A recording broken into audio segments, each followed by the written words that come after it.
Okay, good morning, everybody, and welcome to Overview and Scrutiny Management Committee, 24th of January. This meeting will be being broadcast to members of the public and obviously to anybody who joins remotely as well. Apologies is the first agenda item. Ben, do we have any apologies, please? Yes, Chairman. So apologies for absence have been received from Councillor Tony Jackson and Helen Jones. And also to note that Councillor Bob Jones, MBE, is late to join the meeting but should be in attendance. Thank you. Okay, fine. Thank you very much. Can I have approval to any issues on the previous minutes of the meeting of the 15th of November? I don't see any dissensions, so I'll sign those later and that will be carried. Declarations of interest. Does anybody have any declarations of interest on the budget and everything else? No, thank you. Do we have any public participation, Ben? No, Chair. Okay.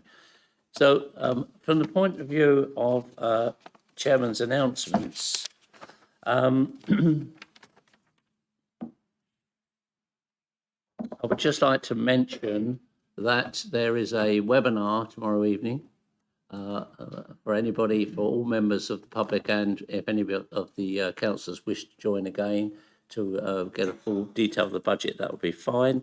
But apart from that, anything else I'll bring up during the meeting. Bear with me if you would, one moment. Okay, on to the next agenda item then, which is the Wiltshire Council budget and the medium-term financial strategy 2023-24 to 25-26. From page 17 of our agenda pack, we have a report and appendices presenting the administration's budget for 23-24 and the medium-term financial strategy for 23-24 to 25-26. On page 15, we have a short report setting out a suggested process for our consideration of the budget today. Before I run through that process, I'd like to note that our debate today is in the context of the following meetings held last week. An open invitation to all members to attend the budget briefing provided by the Financial Planning Task Group on 19th of January, a special budget meeting of the Financial Planning Task Group on the 20th of January, and informal meetings of the other three select committees where questions on the budget were submitted to their chairman to be put to the executive here today. For this item, I suggest that we take the following approach. I will ask, one, opening remarks from Councillor Richard Cluer, Leader of the Council, and Councillor Nick Botterill, Cabinet Member for Finance. Any remarks? Two, from Terence Herbert, Chief Executive, and/or Andy Brown, Deputy Chief Executive, Corporate Director for Resources, and our Section 151 Officer. We will then have the report of the Financial Planning Task Group following its meeting last week to discuss the draft budget. Councillor Pip Ridout hopefully is with us remotely, or she will be, to answer any questions and to present that from the task group as the chairman.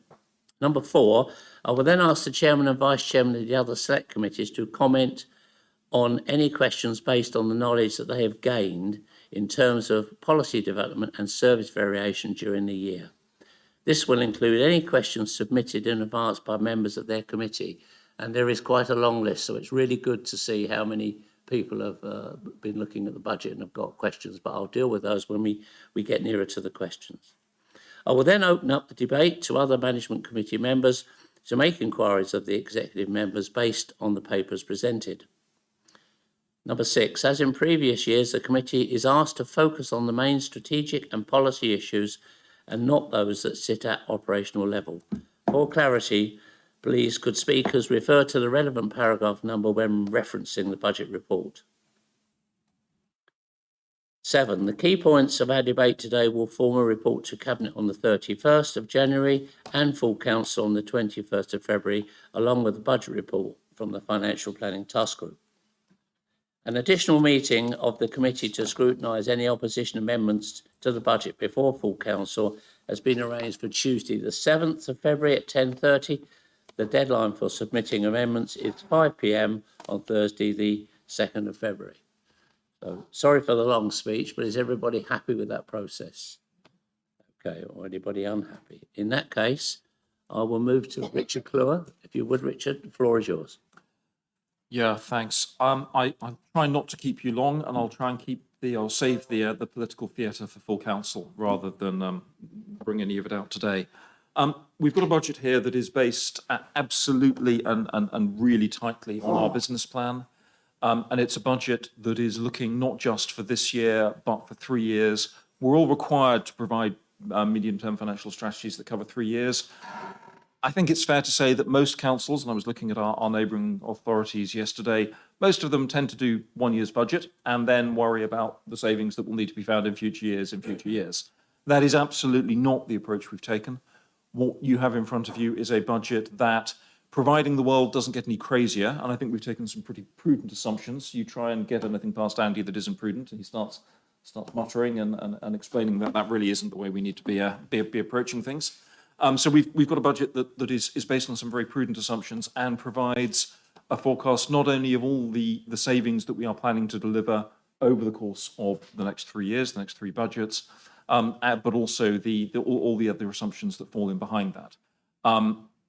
This ought to be the way that every council delivers its budgets and its approach to budgeting, but it isn't. The world is frustrating from a council perspective. Government gives us funding as and when, and they at the moment we've got 2 years worth of clarity. So I take there are some potential caveats and all of that, but we have worked really hard to lay out a stable route forward where everything is identified, all the savings are identified, all the funding that's required is identified, all the funding we expect from government is identified, and a budget that then ruthlessly delivers on our business plan and doesn't get distracted and goes down rabbit holes. I think that's probably everything I want to say for now. I'll let Nick cover off any detail and throw some numbers at you if he wants. Thank you very much, Nick. The floor is yours. Well, I think Richard said, almost all that's really relevant to say about this. The only things I would add are, budgets like this don't just drop out of thin air. It's an awful lot of work that has to go in to making this a reality. And, you've heard this from me before at the various forums to date, but, we're looking at 45 million at least of savings that we've had to identify, efficiencies, ways of doing things better based on all the transformation programs that are going on in the organisation. So this is a culmination. It's a coming together of the way we run the council, the decision-making process, the way cabinet's been involved in testing the mettle of the proposals. It's been a collegiate process, and one that I think is a very good example of how a very large and diverse organisation can come up with something which is very meaningful. And so it's all numbers at the moment, but just remember there's an awful lot of work that's gone on at various levels to make this a reality. And I think it's a very good budget. We're not talking about closing any libraries, we're not closing any leisure centres, we're not doing the sort of things that councils typically do when they go, help, where are we going with our finances? This is a very measured, progressive document, and I commend it to you. Thank you very much, Nick. Andy Brown, as our Deputy Chief Executive Corporate Director for Resources and our 151 officer, probably one of the most important people with inside the budget. So over to you, Andy, please. Thank you, Chair. So I would probably just point the committee to paragraph 169 on page 47, and that's my commentary, including the Section 25 report that I have to make to full council when the budget is set. So obviously there's 2 aspects. There's a political debate to be had, but in terms of the robustness around the estimates and assumptions within the budget, and the adequacy of financial reserves. You'll have my commentary within that. I point out some significant risks that I had, but most notably around inflation.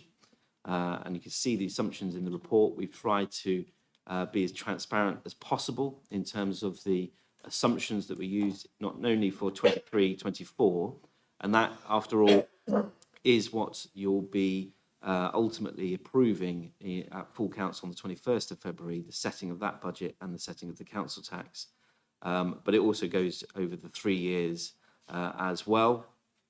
And we also then set out the level of savings that are required to deliver that balanced budget. But as a result of moving the council to a financially sustainable position over the 3 years, we then, as we do every year, review the reserves that we hold and the purpose of those reserves. And you'll see within the budget proposals, the level of reserves we hold for financial risk are now at a level that I consider that is against our risk, is sustainable moving forward. Of course, reserves are only there for a one-off position, but they are at a level that means that we are sustainable going forward. And you can see in the budget proposals, therefore, the reserves that are then being repurposed. And I know we've had a conversation about the language of that word, but in terms of the reserves that we did hold for a specific purpose, and that was to balance the budget, but the budget proposals are balanced over the 3 years, and therefore those reserves can be used for other purposes going forward, and that's set out in the report as well. The last thing just to focus on are the financial risks, and they're important in terms of knowing that those financial shocks that the council may face, not just next year, but over the 3 years, we do need to have fallback and reliance upon. And the last couple of years, when budgets have been put forward, we've always been mindful of the reserves that we've held against that risk. Now, if you compare us to other authorities, our level of reserves are still small compared to other councils of a similar size. But we are prudent in terms of the risks that we've flagged. And again, I would say we're transparent in the level of financial risk that we're facing and the level of reserves that we're holding against those risks. But therefore, that prudent assessment and the prudent level means that we are in a better position than we find ourselves and moving forward. And therefore, we're in a position to put forward a balanced position and those reserves. That means we're financially sustainable going forward. Thanks, Chair. Thank you very much, Andy. And I think risk and assumptions has been heavily scrutinised, and that really is the way we should be looking at the budget rather than going down line by line. So thank you very much for the reports. I'd now like to call on Pip Ridout. There it is. To present the report, which we have in the supplement 1, page 77. Pip, are you there, please? Yes, Chair. Okay, go ahead, please. Well, no, I'd just like to present the report. It's in all your papers. I assume everybody's read it. The Financial Planning Task Group was first off with doing a report on the budget. It has since gone to all your 3 scrutiny committees. And I have nothing further to say because it's now up to you to add anything else in your final report that you think ought to be investigated further. I would agree with the Cabinet member and Mr. Brown that this is an excellent budget. I'm really pleased that the reserves have been increased. We've been very worried for many years that they've got far too low to cover eventualities, especially in the current climate. So I think that's all I've got to say, because my report is to you, Chair, is very detailed as to the overall strategic position. And I believe you also have the reports from your 3 committees into their delving into their particular aspects of the budget that relate to health, environment, and what's the third one? Children's. So I don't really have any more to say, except to say, you know, we've done our bit. You need to do your bit on the corporate items that have not yet been scrutinised, that come under your committee. Thank you, Chair. Oh, thank you very much, Pip. It would have been remiss of me not to ask you to speak, even though we had got the report. So that's absolutely fine. Thank you very much. I'm going to move on then, if I may, to the chairman and vice chairman of the select committees. But just to mention that within the questions, and it's really good to see so many questions, we have over 40 questions that have been asked of the budget. I would ask the select committee chairs to concentrate on anything they feel is really important, and anything which has been generated as a question more than once or runs on a theme, then I think we will ask Andy and or Lizzie to just run over those, because they're aware of all these questions. They will be answered. We're not looking to not answer them. They will be answered and they'll be in the minutes. But to do over 40 questions at a meeting would, and some of those questions would be quite light touch. So, John, could I ask you to go first? Would you be happy to look at the questions which are really important that you feel we need to ask today, especially as we're in the public domain, even though everything will obviously be within the public domain? Over to you, John. Okay, thank you, Chair. Unfortunately, this is the first I've heard that I'm meant to cherry pick questions from those that were submitted in advance. I was of the impression that we were going to have written answers before today's meeting, so that at today's meeting there would be the opportunity to come back, if you get what I mean, on what had been asked.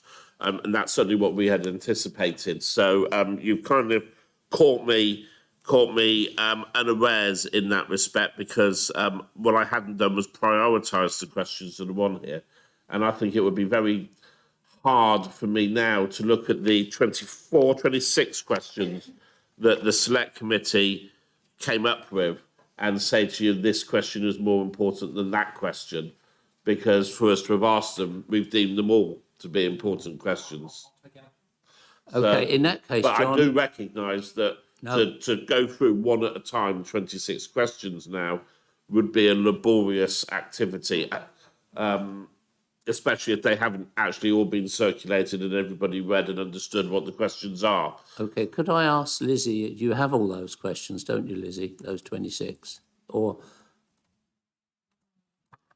Yes, so thanks. So I guess just acknowledging that all of the responses to those questions weren't sort of resting in one individual's head. So we've worked with them over the last 24 hours, but wanted to ensure that we could send a complete set, which we have finalised this morning. So I have got answers to all of those questions. As you say, John, it may be difficult to cherry pick. I can certainly summarise the themes, or you I'm can go happy for to those spend. Shall we kick off? Let's see how we get on with answering them and see whether how many supplementary questions come from that, because you know we're here to do scrutiny. So let's see how we get on, John. Would that be okay? I was going to say, I think what Lucy was suggesting then, which is that they have answered all 24 questions. There are some themes that run through those questions. I think you're absolutely right. So if you think you can give a response that covers those themes, because if you're answering all 24 questions, you're going to end up repeating yourself some of the time as well, aren't you? So, which I'm just mindful of everybody's time.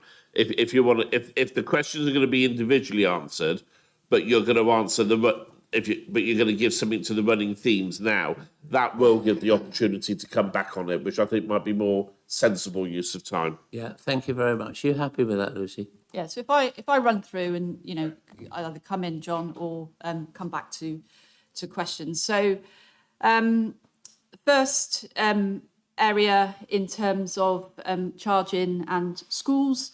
And as you know, we've had the white paper, and there are some new statutory duties that we've got, particularly around education welfare, which is not funded centrally. So we've had to invest. So we've had to kind of consider that new demand in order to deliver. So at the moment, where we can charge academies for certain elements, it basically lays a level playing field in terms of school attendance, education welfare officers. So as a council, we've had to respond to that.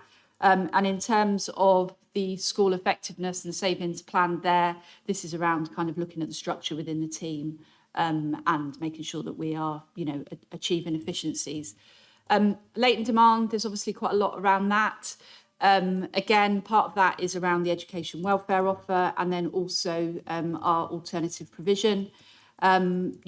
Post-pandemic, obviously that we have a significant issue around some school attendance, so we've had to draw on the demand in that space. And then in terms of children's social care, you again have heard us talk about the placement sufficiency challenges. So not only in terms of the unit cost, which is the main driver in terms of latent demand, because as you know, in terms of our rates, they've remained relatively stable, although our children in care have increased slightly. And we know that is because children are not leaving care at the same rate as they were. But it is mainly around kind of inflationary costs and also the market. And essentially the market it's their gift because there is a lot of demand for placements. So they can charge around some of that. And then we have seen an increase in our volume of activity around early support. So we've got some latent demand in that space, but not necessarily into the statutory end. In terms of what is actually being drawn down from the latent demand for children's services, it's 2.8 million across 22-23 into 25-26 for children's services. In terms of high needs block, clearly, again, with Scrutiny just having had a task group on this, people are familiar with some of the issues here, and we've got a range of strategies in order to address the issues, including us being part of the Department for Education's Delivering Better Value programme, which is attracting a grant of, we think, in the region of £1 million. We're also directing next year some additional high needs block to support early help and intervention, because we know the earlier we get in, that is going to assist. We're also using Council's Transformation Reserve of 1.6 over 3 years. Also cabinet investment of 0.8 over the medium-term financial period to recruit and retain educational psychologists and SEN lead workers, because there has been a real challenge in that space. So we are trying to shift the dial in terms of that early prevention around special educational needs and disability. In terms of early years, and there is some reduction in that space, we will continue to deliver our statutory duties, but the reality is, we can't keep doing the same level with less. So that is one for us to watch in terms of demand. But we absolutely see that early years is really important, because again, the earlier we can get in, the better impact we can have. In terms of overspends and what was driving that, and then how we've kind of considered that into the MTFS, the overspend in SEND is around transport. There are a number of issues, not only in terms of identifying contractors, the inflationary costs, the costs of fuel, etc., which has pushed up some of those costs. Also where children are going to be placed and the sufficiency in SEND places does make it hard to very accurately predict all of the time about where children are going to end up. So that does create some fluctuation in that budget. And then in terms of families and children, the position did change quite significantly over the summer, and that was around placement sufficiency. We've ended up, unfortunately, with some children placed in higher cost provision than they potentially need, matched their needs, but it's based on availability. Although I will say that we are doing very well in terms of our fostering position compared to a number of authorities in terms of the number of children that we do have placed in-house in our foster placements. In terms of the pay award, maybe colleagues can come back to that, because that's one that covers off the entire council. But I guess I would just add, in terms of pay, we have invested in some market supplement for some of our staff, so that we can sort of remain being an attractive place for people to work. In terms of core grants, we haven't lost any. But there are some that are funded for time-limited periods, so that we always knew that they were going to come to an end. In terms of the Supporting Families grant, we are continuing to meet our targets in terms of maximising the income on that, and we're using some of that to fund some of our family key worker provision. The response around the local youth network, I'll come back to it, John, if you want me to. It's quite a long and detailed response. Richard's looking at me like you might want to say something. It sort of verges on the political. I mean, if I, are we looking at extra funding? No, we're not. We don't have extra funding available. However, the community conversation funding that is being, or community development funding that is, we're proposing to release from the release of reserves. I will explain more about that. I've still got work to do with officers on precisely how that will be looked at. It will not be put through area boards, but there will be an element of area board involvement in the way in which some of that goes out. But it will not be for area boards to allocate.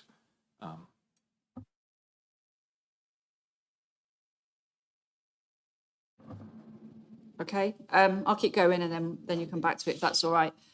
In terms of the capital budget, yes, it has been reduced from previous years. And there are, a number of external factors that impact on the timing of capital spend, as we know, in terms of availability of contractors, etc. And there has been some overconfidence with deliverability, so we've just readjusted it accordingly to match that. Again, if I can answer more frankly than Lucy being professional would, the capital budget has at times been a work of fiction in terms of what can be delivered. We are trying to make sure it is not a work of fiction, it is a work of a precise plan of what will be delivered. You will never get precision on a capital budget. The moment you start dealing with developers, or with contractors or with builders, things will inevitably slip. But we are trying to get a capital budget that is precise. So that means we're trying to profile it properly.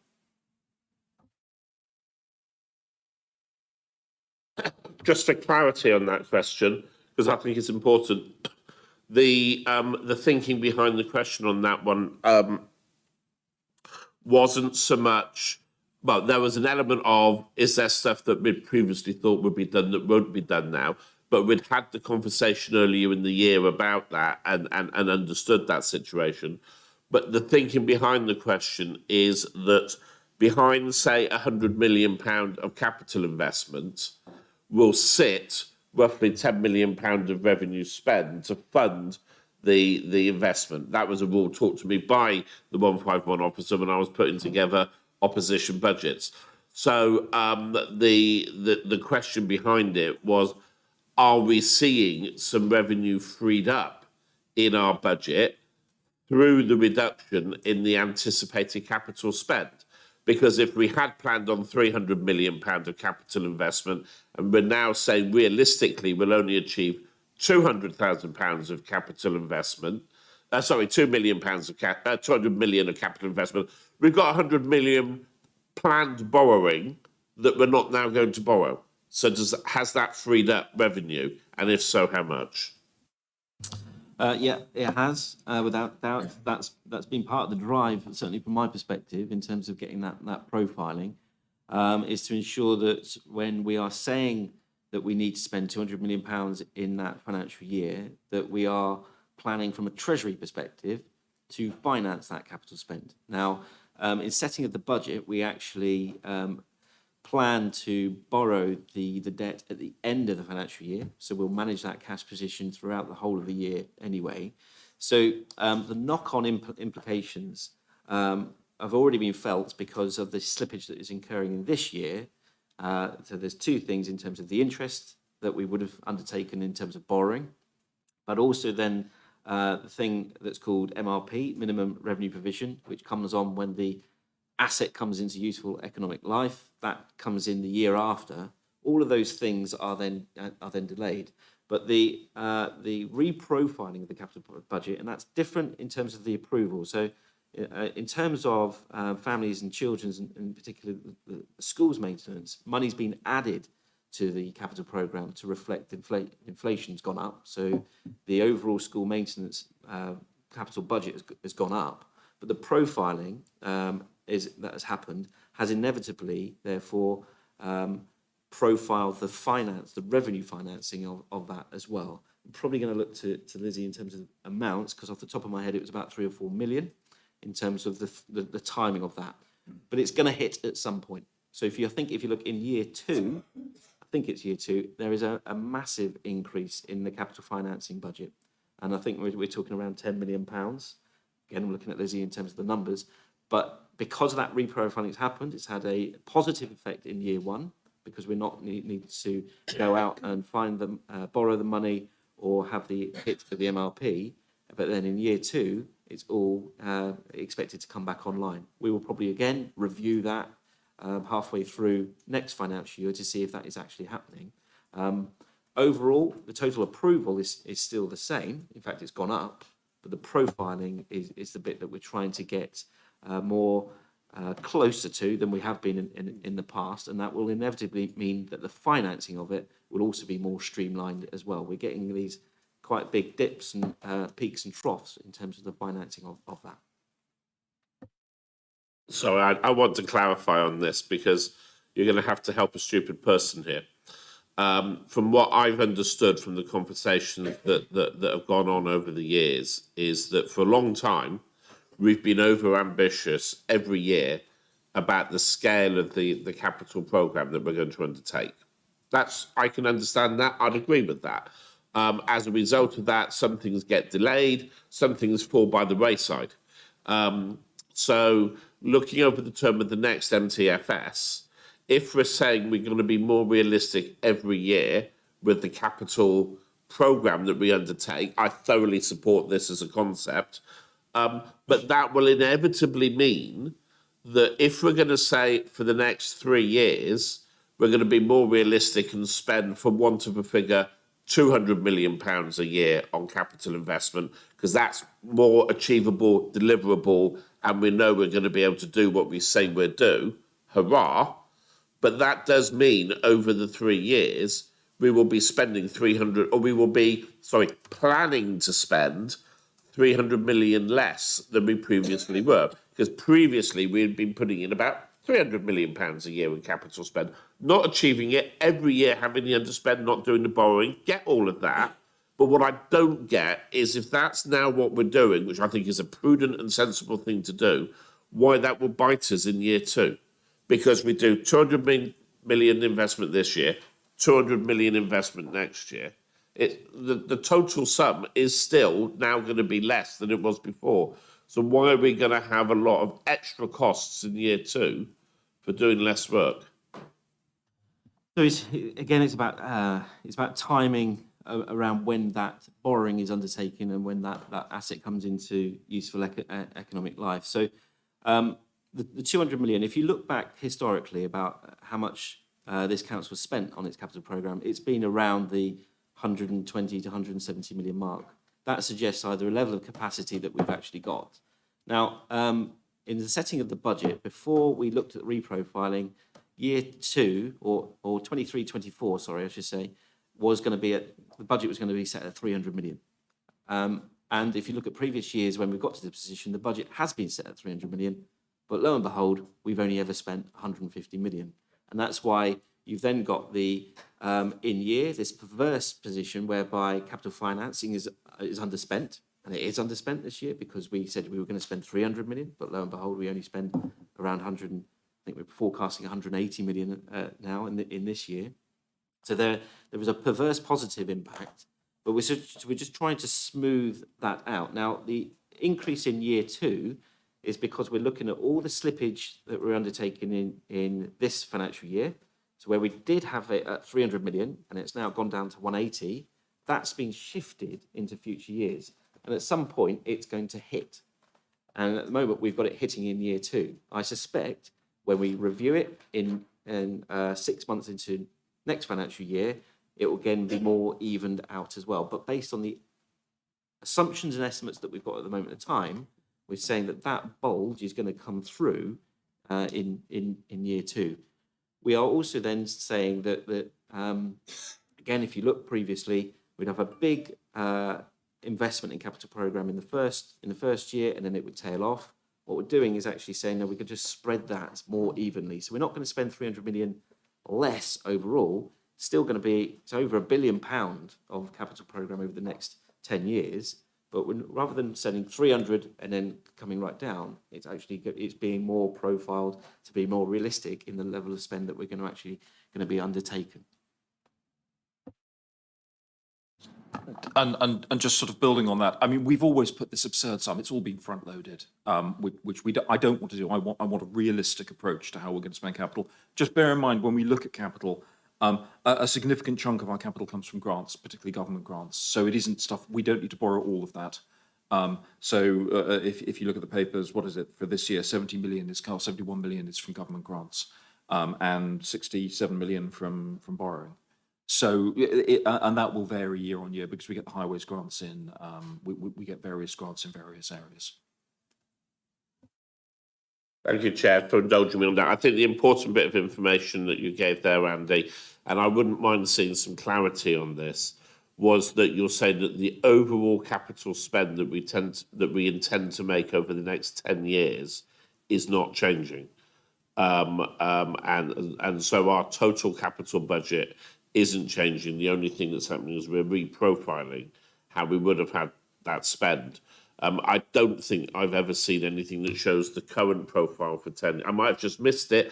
It might be that I don't spend as much time in the detailed cabinet papers as our dear leader does, that I know you get so much enjoyment from, Richard. But I haven't seen something that showed a 10-year profile with £1 billion budget against a new 10-year profile with £1 billion project. Total, all I've seen is the MTSS figures, which do show over the 3 years a net reduction, which is why, in capital spend, which is why they would give evidence that there would be a net reduction in revenue investment to match it. But I take on board what you're saying about the 10 years, and I look forward to that coming out as a... And even if you spend as much time with these as I do, you only ever get the first 3 years, and then everything else is lumped together in the last one, and it's still coming out at 1.1 billion over the course of the plans we've got. I'll move on. No. Right. Just to finish that one off from the school's perspective, just to confirm there hasn't been any reduction in our maintenance budget, and we will spend this year's allocation, and there won't be any urgent projects that have been delayed or reduced capital spend. And in fact, our capital bids that have been approved will have significantly more funding over the next few years. So that's positive from a school's perspective. There's a question around cost of living. Richard may want to come in and say something, but from a whole council perspective, we're utilising the existing places and spaces across the county and council-owned property, such as using our own libraries, which are obviously already open and available to offer warm spaces. Therefore, there isn't a separate budget per se. We are utilising our space and our staff, but we are using some of the funding sources that we get, such as the Household Support Fund and discretionary energy rebates, to make sure that they're all being maximised. Did you want to know? Okay. Dedicated schools grant. So I haven't got a crystal ball, but we do believe that DfE are moving away from the local authority and schools forum control over schools block with the national funding formula. In our view, and it is only our view, but it is unlikely this will move to local authority control, but there may be some blocks that do. And you will know that at the moment there is an accounting exception that allows the DSG deficit reserve to be treated as though it's held outside of the council's accounts. This power has been extended to the 31st of March 2026. Clearly that would be a very significant financial risk to the council if that was removed, as has been indicated by the DfE. In terms of whole life pathway, absolutely take on board the points made in the question. It is a really challenging area. These savings are based upon different commissioning strategies, the ones that were put forward last year. But, you know, in essence, we are still working towards moving away from higher cost placements, of which some are very high cost. Hence, you know, the calculations, we believe we can work towards these savings. In terms of the base budget and the increase for the service areas, reference here in terms of families and children's. So Andy may want to come in, but the sort of corporate approach to this MTFS was that all services were asked to look at their own demand and growth. And although that may not have been possible for the entirety of all services and families and children's being one of those, it has resulted in us having to put forward savings. And, savings aren't always easy to make and they will be challenging, but we do believe that we have put forward realistic savings.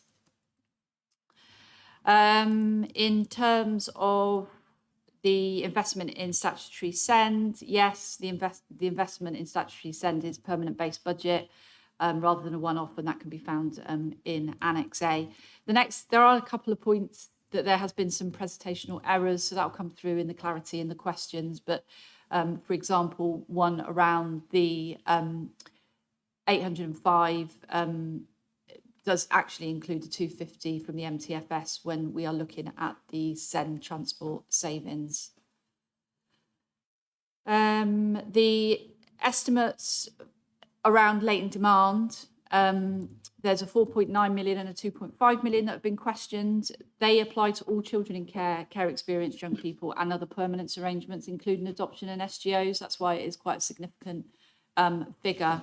And that demand has been estimated across the 3 years, and again is in Annex A. Annex 6. Why did I say Annex A? Ofsted on my mind. Grants. Question around grants and how we're using those. So I've already mentioned the Supporting Families grant, which is being aligned with some of our existing family key worker services. The unaccompanied asylum-seeking grant, the rates and guidance have changed. That does mean that we can use the grant to fund staff that were previously funded by the local authority. So that is positive. Of course, there's never any guarantee of these grants, but we've been receiving the grant in a certain format for a while, and we feel it's fairly safe to ensure that we badge that now against the staffing for that service. Well, as opposed to having the excess grant and what are we going to do with it, we're actually using it for the staffing so that we've been able to make a saving against the staffing from the local authority based budget. And then finally, in terms of the splits contract, public health grant is being used to fund the children's element of the splits contract for the next 3 years. So Children's Services have been able to identify that as a saving. In terms of staffing and caseloads, etc., I referenced earlier in terms of the market supplement. So this isn't about increasing the base of social workers. It's about ensuring that the social workers that we have are permanent, employed by the council, rather than relying on agency staff, which obviously cost us a lot more. So we've invested some money in market supplements for social workers to make that a more attractive prospect. And if we're fully staffed, we believe that the caseloads are where we need them to be, and they're not that far off at this point. There's a question around Hayburn Wyke, commonly known as Salisbury Resource Centre. So from a service perspective, we need something smaller. We can, a more conventional property would meet our needs. So that is what is being sought and believed through kind of Stone Circle, that will be an option. So that is based on service need, but there is potentially a saving for the council in that if we can dispose of SRC if we find an alternative, but we won't until we find an alternative.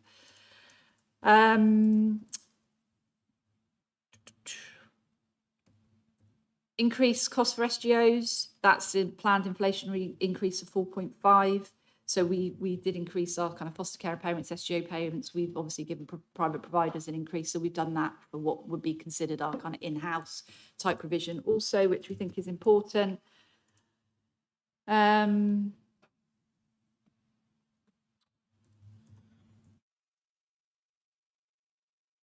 terms of the children's homes, that's the purchase of 2 properties and covering the refurbishment of 3.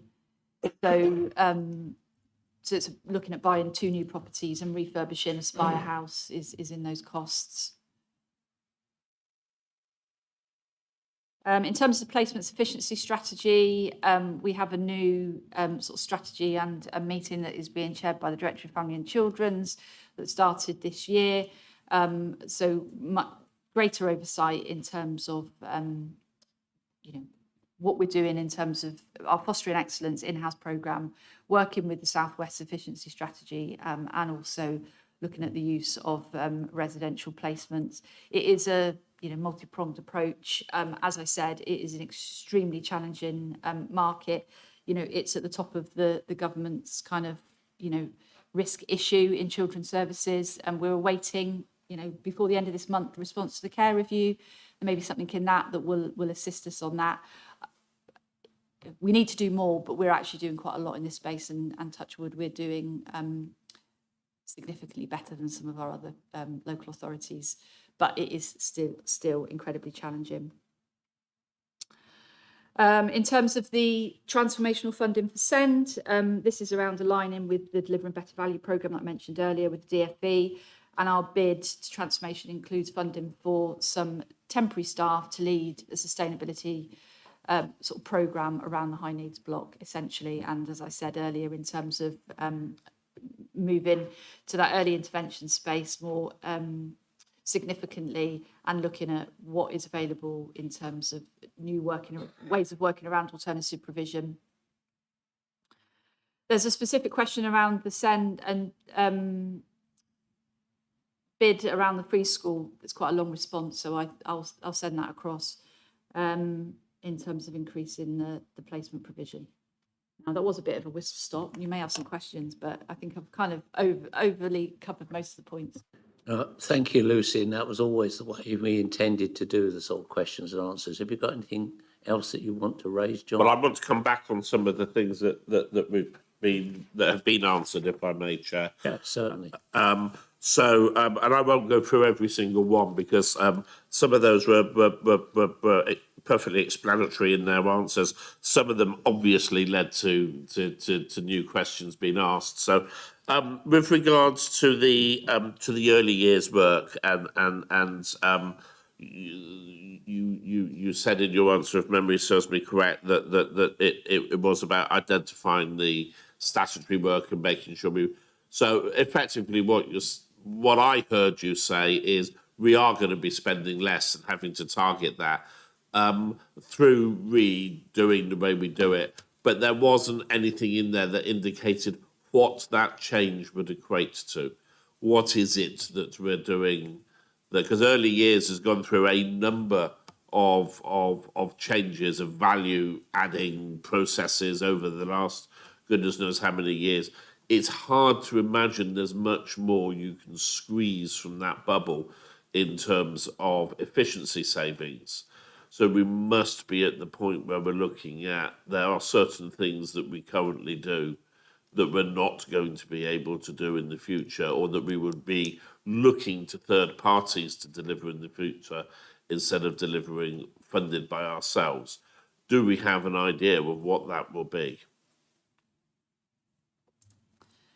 Yeah, so the team have a clearer, more detailed idea of what that will be. Obviously, we want to look at all options and ensure that we can squeeze every ounce of efficiency. So at the moment, for example, early years is split across a couple of different directorates.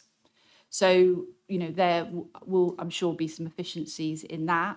We want to reduce the risk of losing any staff who can do frontline work with providers. So where we can remodel, we will. But we are providing more, and we do this in a lot of spaces in children's services, and it does bear fruit, but more than our statutory requirement. And this is an area that we've got to look at in terms of whether or not, how much more can we continue to do beyond our statutory requirement. Okay, well, that leads nicely into the latent reserve answer that you gave, because, of course, what we do know is where we deliver more, we're delivering the preventative work. More is always preventative work. The statutory minimum doesn't ask us really to do much in the way of prevention. It asks us to do a lot in terms of dealing with the symptoms, curing the problem, or just hiding the problem. And that's the expensive stuff. The preventative work is not cheap, but it reaps reward. So if it's the preventative work that we're going to be losing, two questions there really on that, which is what allowance are we putting in for the increase in statutory costs as a result of the impact of the withdrawal of prevention services? Because one of the things we've celebrated in this council, and I've been told numerous times when I've challenged our figures, has been our figures are low because our prevention work is so effective. And you can't argue with that, and that's really good news.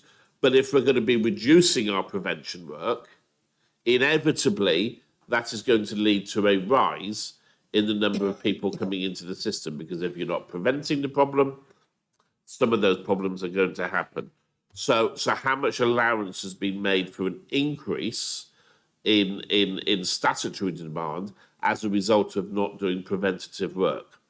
And then in the latent reserve question, you actually said in that, if I heard you correctly, that we're using, I think it was 1.6 million of the latent reserve money to support the preventative work. Can you put a little bit more detail onto that as to what that preventative work, new preventative work is that we're going to be doing? Because if we're drawing down from the reserve for it, then we're identifying new work that needs funding to be found for it. Or have we taken the funding from that preventative work to use elsewhere and are drawing on latent reserve in order to sustain the work we're already doing? Before Lucy answers there, if I can just come in on some of the detail. As a cabinet, we have been really rigorous with asking. We asked officers to provide pretty much every saving they could, because we didn't know what government would provide, and we didn't know to what extent we would need to be finding much more significant savings than we've had to. Every time we got something that we felt was undermining prevention, we went back with very clear challenges to officers to make sure that we understood whether it was undermining prevention, in which case, in a number of cases, we simply said no, or in other cases, to understand from an officer perspective why a change would be actually ensuring that we can continue to deliver services, but in a different way, because things change, things need to modernise. I would also emphasise we're releasing 13.1 million from reserves inside this budget, all of which fundamentally is geared at prevention in different forms. So I think that's really worth bearing in mind. You're sort of suggesting that prevention is being cut. It isn't. I'll let Lucy answer on the detail.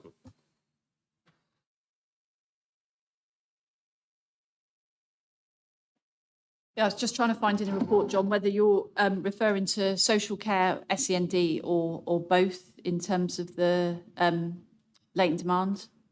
That's a question. I have to find the question to be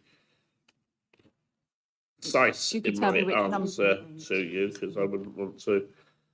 You tell me which question it is, that would help. But whilst you're looking for that, in terms of the early years and the savings and the early intervention, I mean, we overall, there is little savings around early intervention and prevention, and therefore, in terms of how are we accounting for a rise in statutory provision due to a reduction in early intervention, I don't think it's an issue that we should be concerned about, because the early years space is in education and skills and is in part around our support to settings as opposed to support to individual children. Now, obviously, support to settings is important, and important that they can manage children and identify children who have emerging special educational needs and disabilities. But the way that team is going to be working with the SEND service going forward is also going to assist, and alongside the delivering better value, the transformation funding, I think in the round that's not a concern, and there isn't any reduction in the social care space. Question two. Question two. But just while you're looking that up, I think what's important to stress here is that what we are trying to do in the question we're asking is look at themes and impacts. And the themes in what we're seeing here is, across a number of things, is pulling back to statutory services. And I was responding to your question because the answer that you gave on the early years was about having to restructure that. And I'm going to come back on a commissioning thing in just a tick. We're not suggesting, we're only looking at what we're reading in the budget and trying to understand it. We haven't had the privilege of all the Monday morning meetings that you've had, thank God, that have looked at all of that. So we haven't seen all the evidence that you have seen. Our job is to rigorously look at this and, as a critical friend, ask these questions. And the one thing we know is prevention works. So we're never going to stop where we think prevention is being reduced, because we know that is what is saving money down the line. But I'll let you come back on the later. Yeah, so, obviously I'm speaking as an officer, but, there is, as I said, there are savings that we need to make, that some of them may be challenging, but we are not cutting services in early intervention in this budget. So, yes, around some of that early years activity, we need to make some savings, and we're going to look at the modelling, and we're going to look at that in the whole round around delivering better value, our transformation funds in SEND, etc. But we have, we're making use of some grants in a different way, but the staffing numbers, they're going to be the same going out there delivering that work. Just in terms of some of the detail around the latent demand then. So for education and skills, there was 117,000 that comprised of two elements: a fixed term contract for the Section 19 Alternative Provision Inquiry Officer and two additional education welfare officers to support learners in AP where they're unable to attend school full time. And I've already referenced in terms of the impact of the pandemic.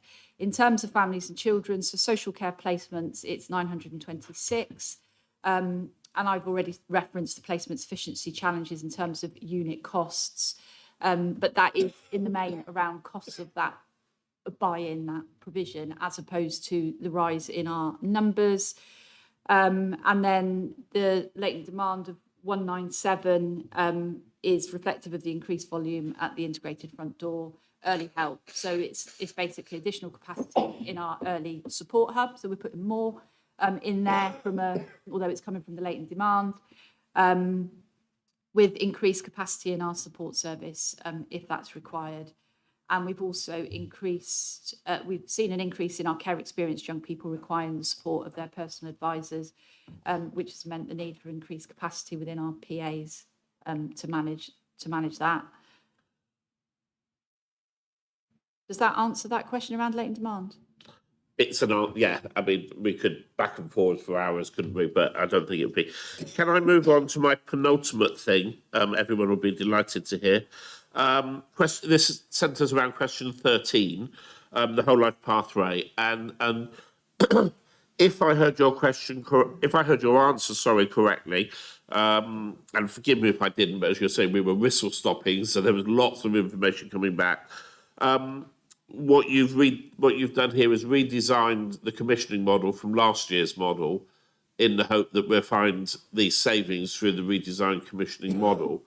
Redesigning a commissioning model, of course, means redesigning the service we'll be delivering, because it's very rare that by redesigning it year one, someone's going to say we can deliver more for less, especially as costs have gone up so much around us.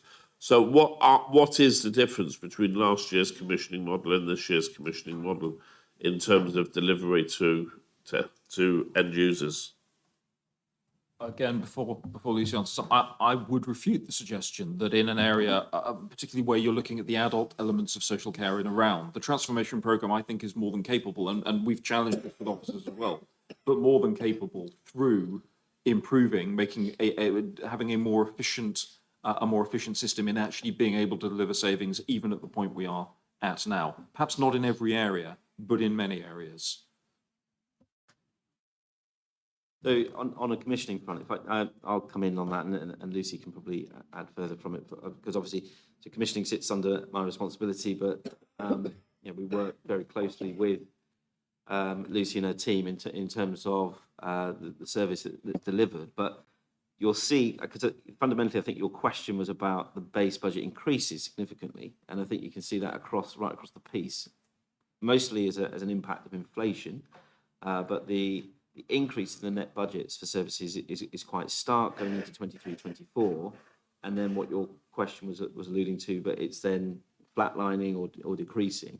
But within that, you've still got inflation uplifts and then savings to be applied. So those savings, when you look at those, what we're looking at in terms of not necessarily a fundamental change to the commissioning model, but we're saying where we have frameworks, where we have block contracts, where we're looking at spot placements, we are looking to deliver those spot placements 5% cheaper than what we are currently planning to pay for them under the increased rates. So it's not a case of we are redefining the model. Yes, we are doing certain things in changes in terms of our frameworks, and we're looking at how we intervene where needed in the market, certainly around domiciliary care going forward. But a lot of the savings, particularly, are around price related that we undertake with providers, and where those placements are made particularly on spot, then we're looking to make that cheaper than what we have budgeted for. But within that, obviously, there is inherent risk in being able to achieve that, and what is going on in the current market and the current economy to make that work and make that saving delivered. I think the question was, we've got an increase in the base budget this year of 18%, partially, I suspect, reflecting the unachievable savings that we put in for last year and didn't get the $500,000 there. But in the next 2 years, we're seeing cuts in that base budget. So the question is we couldn't achieve the savings last year. We're putting almost 20% on the budget this year, in order, prudently, I would suggest, in order to be able to meet the demand. Why do we think we can then cut that again the following 2 years? So I think there's a bit of context there. So the undeliverable savings was $500,000. The net budget is going up by 25 million. So the increase in next year's budget is way in excess of any of that undeliverable saving. But the point around the saving is right, that there is still a risk that those savings that we've put out, there will inevitably, and I'll say this now, there will inevitably be savings that we put forward that for one reason or another will not be delivered, because it's the budget that we're put forward based on estimates and assumptions at this point in time. So take that 5% reduction in spot price. That might only be deliverable by 1% that we manage to get off the price. And therefore, that saving will not be then deliverable, and we'll have to manage that in year. But we know, particularly in this financial year and previously, that we are good at managing where things don't go according to plan. But I think in the overall context, because it's quite an important point, is that the budget is going up by £25 million. Yes, beyond that, then there are savings that are put in, and there's also still growth within that as well. But the net budget is therefore flatlining. It is slightly decreasing in the year 2, but that's after a significant uplift that has only come about because of the adult social care levy being increased and social care funding coming in from government. And from a cabinet perspective, we've rigorously challenged that, and there are good savings plans behind that in terms of transforming adult social care. We're partway through that process. There is further to go. We're not talking the whole of adult social care here. We're talking the whole life pathway, because there's a separate committee that's looking at adults and it's a large part of it. Yeah. Okay. Thank you. I think, Chair, I did have one more around SGOs, but to be honest with you, I think that's such a detailed thing that we could take that outside of this. So thank you. Okay, thanks, John, and thanks to your committee for such good questions. And I'm pleased to see full answers as well. And all of this will be totally transparent. All these questions will be in the minutes, and all the answers will be there as and when they're completely gone through. So hopefully, thank you very much, John. I'd like to move, if I may then, to Johnny and Health Select. You've got a series of questions. If we could follow the same sort of theme, if we have anybody who's prepared to answer the questions for us. Thank you, Johnny. Over to you. Great. Yes, our questions are sort of separated out into sort of 6 or 7, 8, 9, in fact, key themes. So maybe if we take each theme and it's broken down into 3 or 4 questions within. But overall, those from the committee who did attend our informal session were pleased generally to see an increase in budgets in the services relevant to our work, that being whole life pathway and living and aging well. But there just were some clarifications and questions. So yeah, if we hand over to officers and follow the same pattern as before. Thank you. Thank you. Do we have a taker for the questions yet? Okay, fine. Over to you, Lucy. Thank you. Okay, so in terms of care savings, so some clarity was sought in relation to that. So the Care Act allows us to consider best value as a local authority when we make decisions about individuals in relation to their care and support needs. Obviously, that requires us to have, undertake assessments and have conversations with the individuals themselves and their families. And we also need to factor in what it is possible to fund and consider all use of community and universal resources to meet that eligible need. And this saving is around reducing the reliance on the kind of traditional care home, perhaps domiciliary care type provision. But it is an area that we in the last year we focused on and we delivered some savings, so we believe we can continue with that. The £1 million in relation to client contributions. So we uplift the amount people have to contribute to their care each year when their benefits or pensions are also increased. And this does generate additional finances for the local authority. It happens every year. It's not representing a change in the process at all. So the uplift is in line with the benefit and pension increases, but it's a considerable value this year due to the larger increase in benefits and pensions that people have received as a result of inflation. Question 2, in terms of savings that were identified and then were undeliverable, and some sort of discussion around the volatility of the social care market. This is a question around our level of confidence. So yes, the care market is very volatile. The savings here, we are a part of our transformation programme, which is a relatively new programme, but it is focused on diversifying the care market and ensuring that there is sufficient capacity and it is in the right places to meet the right level of need. These savings have also had a different focus, again, including more collaboration with voluntary and community organisations to make the provision more sustainable. And we are confident that there are a number of savings, but they can be developed and delivered around efficiencies that we can make in our processes. It's similar to what Andy was referencing earlier in terms of making sure that we're maximising the use of block contracts, for example. In terms of shared lives, that's not a cut to the programme. It's about delivering more shared lives capacity, which is basically represents better value for money. So it's using more shared lives as opposed to other placement provision that would cost more. Should we be investing more? We believe that the service does have the required level of investment at this point, and we are focused on recruiting more shared lives carers, which will allow us to expand. And we are also looking at other areas that shared lives could support, for example, with hospital discharge, and that is also being considered as part of our transformation programme. So moving on then to the transformation, we haven't at this point got directly attributable savings to that, but we are currently working through those savings that can be delivered through the transformation programme in the coming weeks, and we'd be happy to share that with Select in due course. In terms of social care levy, possibly, yeah. This is more on the political side, isn't it? How confident are we that there will be social care reform at the end of that period? I don't think I'm confident at all. You've got two irreconcilable concepts. One, that people expect that the state will make good and look after them in their old age and things, and the ability, and on the other side, you've got the ability to pay for this out of taxation. And, the Dilnot report identified the problems, I think, quite clearly and actually suggested some ways of perhaps funding it. But politicians have chosen not to do that. So we keep getting promised there's going to be some sort of great reform.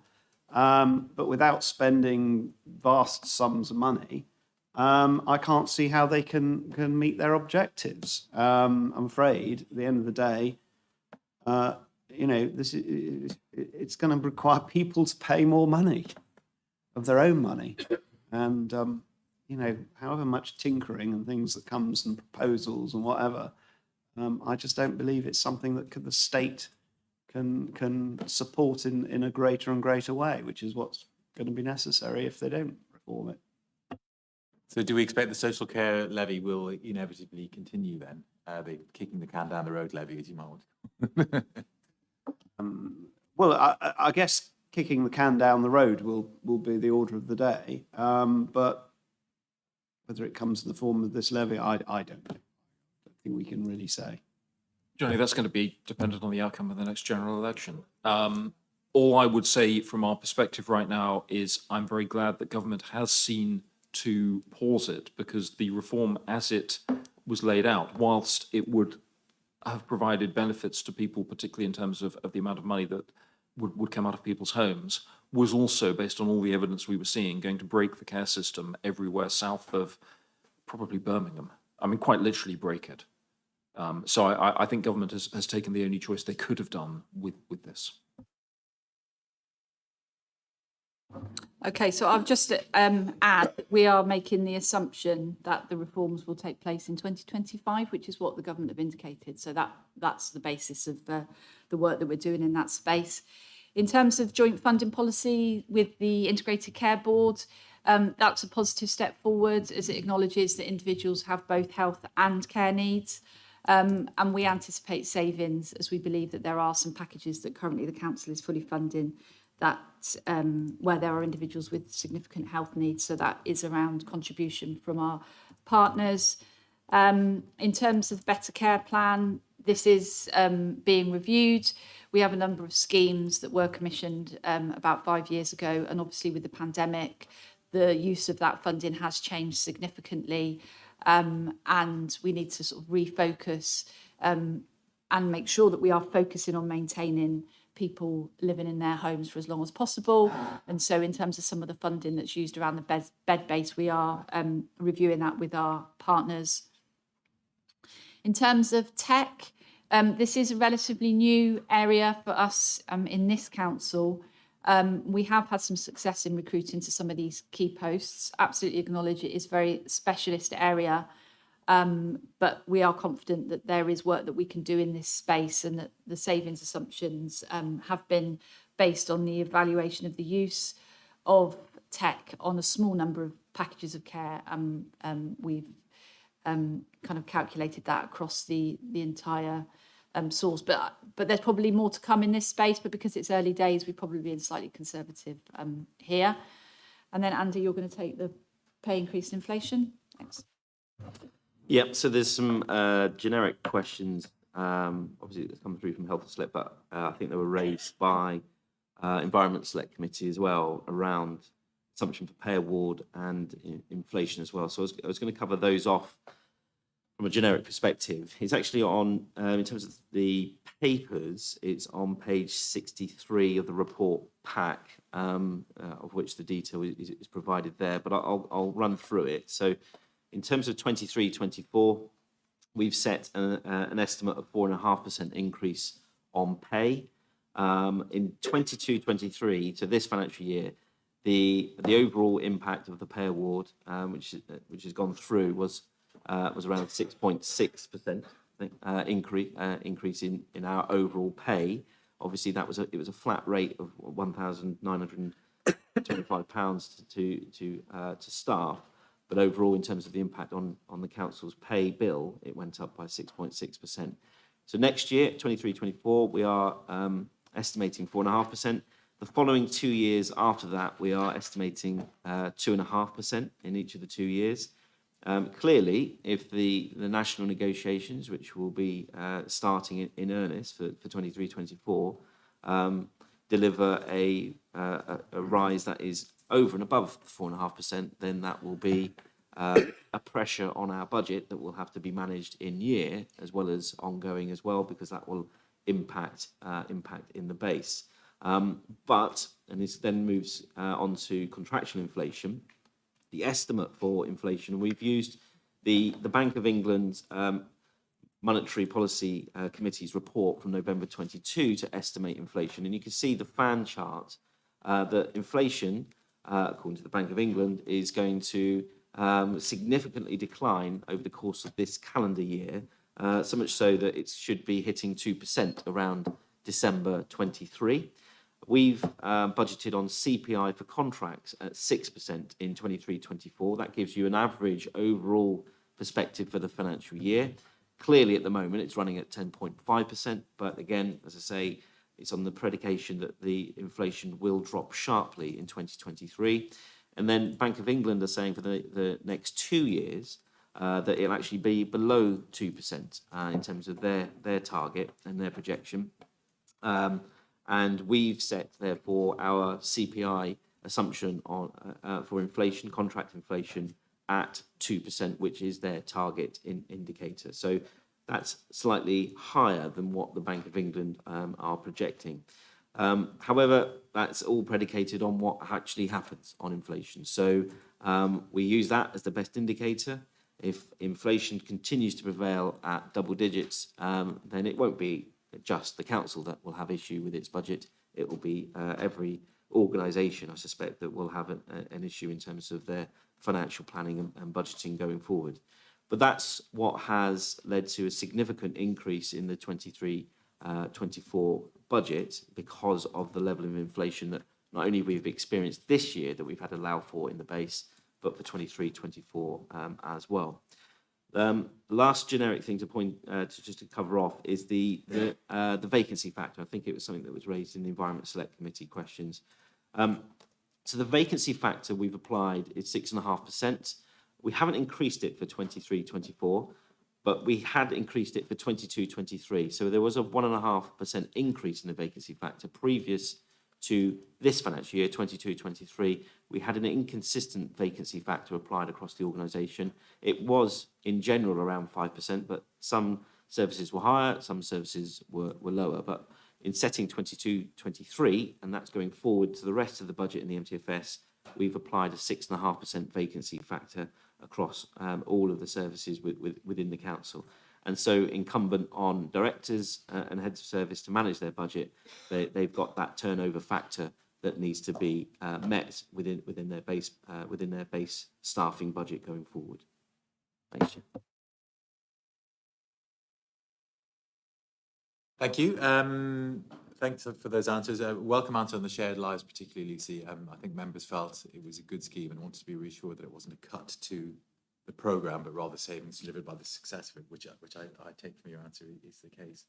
I don't have any further follow-up questions. Gordon, did you have any? No, thank you very much for the answers.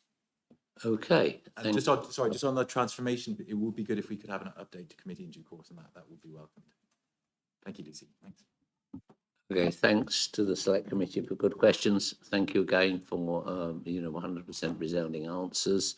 I'd like to move, if I may, then to Jerry, Environment Select, but I guess some of yours will have already been answered by the time we get to you, Jerry. But by all means, if you have a theme or anything that you want answered, please fire away.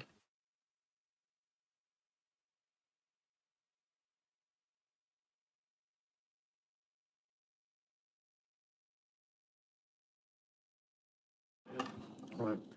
Thank you, Chair. First, I'd like to pay tribute to you, Andy, and your team for putting forward a great budget, because if we look at history a little bit quickly, and you went to bed last year on the Tuesday night after delivering a good budget again, after a pandemic, the fallout of the pandemic, the way people changed their lives and everything, and you thought, well, what can go wrong now? And then, lo and behold, a week later, some clown or some dictator decides to invade a country, setting our budgets, what we've got there with inflation rocketing to 10%, our fuel, all those things. It's another challenge for you. And I have to say that it's been say it's been challenging for the last few years from people. Mental health, lots of things have been going on. And I want to pay tribute to you and your team for putting forward a really robust and strong budget, and the cabinet as well. I'm not going to take anything away from you. It's been good. And also the members of and John and Children Select and Health putting in really good questions. And then this budget will be delivered on the 21st of February. But lo and behold, I mean, I'm not going to criticise Mr. Pewin too much. I'll have to be careful where I drink my coffee. But this will go through. There are just a few questions I've put to you, and we only had a meeting yesterday, and I think you've had the papers, and if you can answer them, I will remove only need to really answer questions 1, 5, 6, 7, and 8 now, because you've already answered a couple of the questions.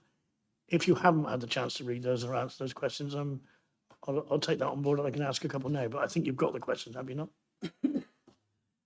Yeah, we've got the questions, and I think Helen Clift is also online, Chair, so she may be able to come in. I think I can probably cover one of them off. I'd just like to say, thanks for those words, Jerry, but I have to be clear that it's the cabinet budget, and this has been very much a collaborative process with the extended leadership team. So the process this year, and I think it just is point for me to comment on that, has been very clear in terms of the expectations around directors to bring forward their proposals. Lucy spoke before about services looking to cover their demand and their pressures coming forwards.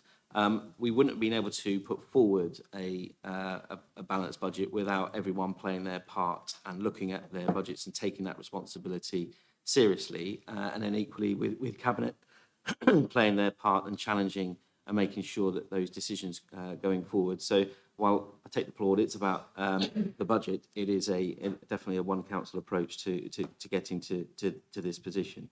I'll just in terms of your questions, I'll cover off the leisure income growth because I just wanted to cover this aspect off. So yes, the growth in income has been set at 1.1 million over the MTFS period. And how confident are we that that can be achieved? So this year we have set a stretch target, particularly in place services, and that's been noted within the risk assessment.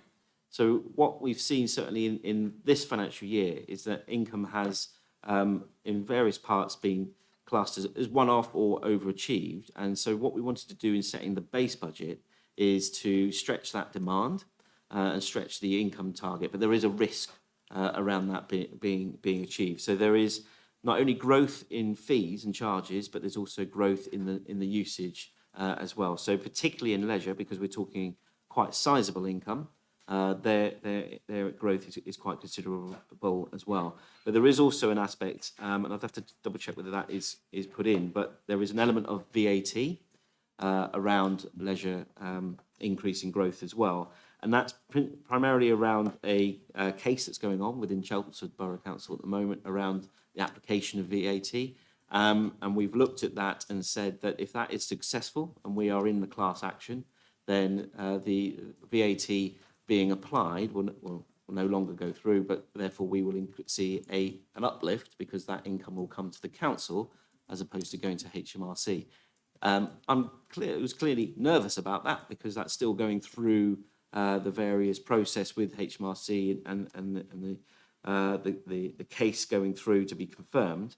But if it is successful, and certainly it's gone through various stages, so it's looking more likely than not, then that will contribute quite considerably to the increase in leisure growth going forward. I think if Helen Clift is online, Chair, then I believe she can take off some of the other questions. Before Helen comes in, there are a couple that I can answer. I think we've put that VAT in for year 2 on the assumption we just want to make sure what happens with the case. But that is the vast bulk of those leisure savings. It's, 1.2 million or 1.02 million? I just wanted to comment on the household recycling centre question. The opening hours, if you look at attendance in that last hour, it's virtually non-existent. I've heard that from officers. I've also seen it myself because it tends to be the point at which I'm finally able to actually get away and try and get to the recycling centre when my wife is insisting that I get whatever it is from the garden there. And invariably, I'll be the only vehicle there. in that last hour. So I'm not particularly concerned there. The increase in charges, charging for the non-domestic rubble or non-domestic elements, that's standard now. Everyone else does it. The impact from what we've seen elsewhere has not been significant. Again, it was a question we asked. We have seen a 30% reduction in fly tipping in Wiltshire as a result of the actions we've been taking over the course of the last 2 years. That investment continues, and we would expect to see it continue. You will doubtless have seen the clips about us crushing vans and people turning up to court with traffic cones on their heads to try and avoid being identified, which was quite obscure, I thought.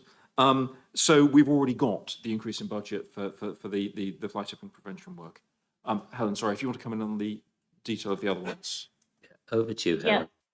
So questions 1 and 6 I'll do together because they're around the street scene contract and inflationary pressures there.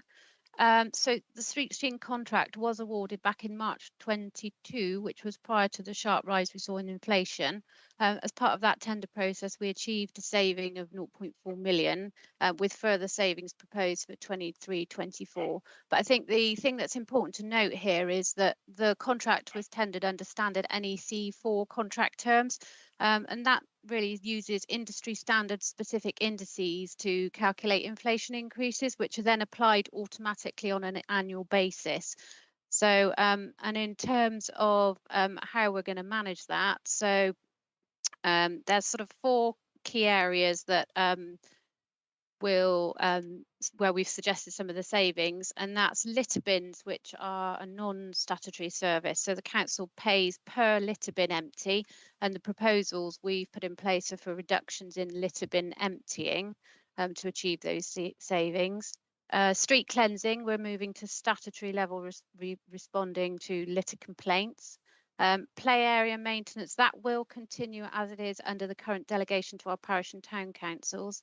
And then grounds maintenance, the council pays per metre squared rate. So we'll be reducing the frequency of cutting and moving to a reactionary service driven by the reporting that we get in. But that is also tied into the wildflower programme that we're carrying out. So part of this you would expect to be seeing anyway. I want every bit of ground that we possibly can left for wildflowers to boost biodiversity. Thank you for that. Okay. Question 8, I think it was around savings proposals for repatterning some of the bus services that we have. I think that was on page 65. I have just a really sort of high level response from that from one of the team, and it was all routes will be assessed across the network in general terms, and any decision to cease any services will likely be made upon current usage and whether there might be a viable alternative. And if I can add in on here, some of the work around passenger transport made us as Cabinet very nervous. We've queried all of it. Some of it we've simply said no to. But there are other elements where the movement with the BSIP, the bus service improvement plans, and the movement with a different model of bus delivery, and we hope with further devolution, the ability for us to shape those services more ourselves, means that we will probably be looking at a changing approach, providing we get the legal power to do so, where the idea of having sort of main routes and then a hub and spoke model, so that you have more responsive smaller buses that are able to take people from the smaller villages onto the main routes, which therefore makes the main route more viable and sustainable, and means we need to be supporting the spoke element of that. It is still subject to some government changes that are moving in the right direction, but not quickly enough. It's something that I was discussing with Andy Burnham on a call very late last year, and the benefit that they will see in Manchester from that is something we really need to get to all of the UK, or certainly all of England, but where we don't all have those powers yet. Thank you. Any more questions, Jerry, that you? No, I thank you for that, and I'm a couple of my members of the ESC on here now. I think they're probably satisfied with the answers, and thank you very much. And that's my questions. I've got no follow-ups. I have a question of Helen, if I may. It's quite easy to say that you would just reduce litter bin emptying. How do you facilitate that when my particular village will be overflowing with rubbish if you don't empty them regularly? Perhaps I've just got the wrong end of the stick. I'm really sorry. I'm not sure if I can answer that. I'd have to go back to our team to get a formal response on that one. Okay, if you Can we get a would. clear answer from Sam's team, please, on that? You know, that's a typical thing that impacts on our residents immediately, and they just see it that we don't care. You know, rubbish bins are now full. So I'm sure there's a way of doing it, and certainly there would be in my village, because some bins are more needed to be more regularly emptied, and therefore he or she needs to attend, but not necessarily every single bin in our village every single week, as it were. So happy to chat if anyone wants to chat to me on that one. Okay, thank you very much indeed for joining us, Helen. Much appreciated. And thanks, Jerry, again for all the questions. Now I would like to move, if I may, to all of the management committee first to see if there are any questions they have on all aspects, including corporate, of anything to do with the council and the budget, your opportunity.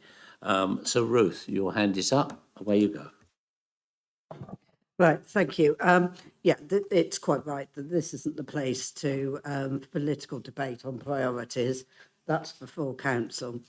Having looked at this budget, I am content that based on the need for a balanced budget, taking into account the enormous risks Wiltshire and the country face, this is a fiscally sound budget, and congratulations to Andy and Lizzie and their teams for that. I do welcome the increased attention given to low reserves, as this isn't an issue I've been raising since the moment I stepped into this authority, and sometimes it hasn't been addressed as well as I would like to. I like that. However, I will be querying in another place some of the priorities setting, but that's not for today. I have only two question streams to ask here. One is about Evolve. So are any of the transformational savings in the budget going to be achieved through the implementation of the new IT system? And if it's not included in the budget, which I think Andy has intimated to us in the past that it won't be, how will the current difficulties affect our MTFS? Yep. So, we've had this conversation in the Evolve task group around the savings. So there are no savings that are entirely predicated on the implementation of the new Oracle system from November this year. We've had the conversations with the directors that look after the core services, so HR, finance, procurement, IT, in terms of what the new solution looks like and what therefore the structures are needed on the back of that. Now, all of those services have put savings in, of course, and what they are keen to avoid, and what I'm keen to avoid, is any double count around that.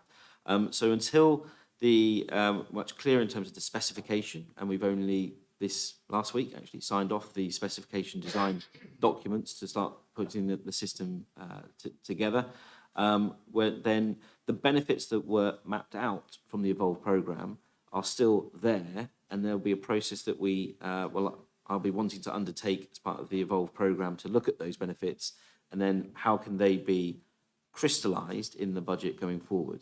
Now, that will be a conversation to be had with those directors, because they might be saying that the savings that they've put in were already estimated as part of that or moving towards it, and therefore can further savings be put in as a result of the implementation of the Oracle system, the Evolve programme. But there are other benefits that will, I would anticipate, that will come forward. So there was savings around our commercial spend, because there's better data and clarity on insight on where we're spending our money, the frameworks that we provide around it, and therefore the categorisation of spend. That I'm expecting to come on online, but of course we can't do that until we've implemented the system and to see the transparency that's provided as a result of implementing that system. So there are benefits that are will be coming, and then there's also those benefits that potentially have already been coded but not are specifically saying that it's as a result. But for that service to then put that a further reduction in staffing, they may argue, but we haven't had that conversation yet, that that's already been taken as a result of setting this budget. Thank you. So it's a question of watch this space, really. I had a feeling that was going to be your answer, but my other line of questioning is, where in the budget is the money that has been allocated for the use for Ukrainian refugees? Following on from that, what assumptions have been made for its expenditure in 23-24? And when is the unspent amount liable for return to central government?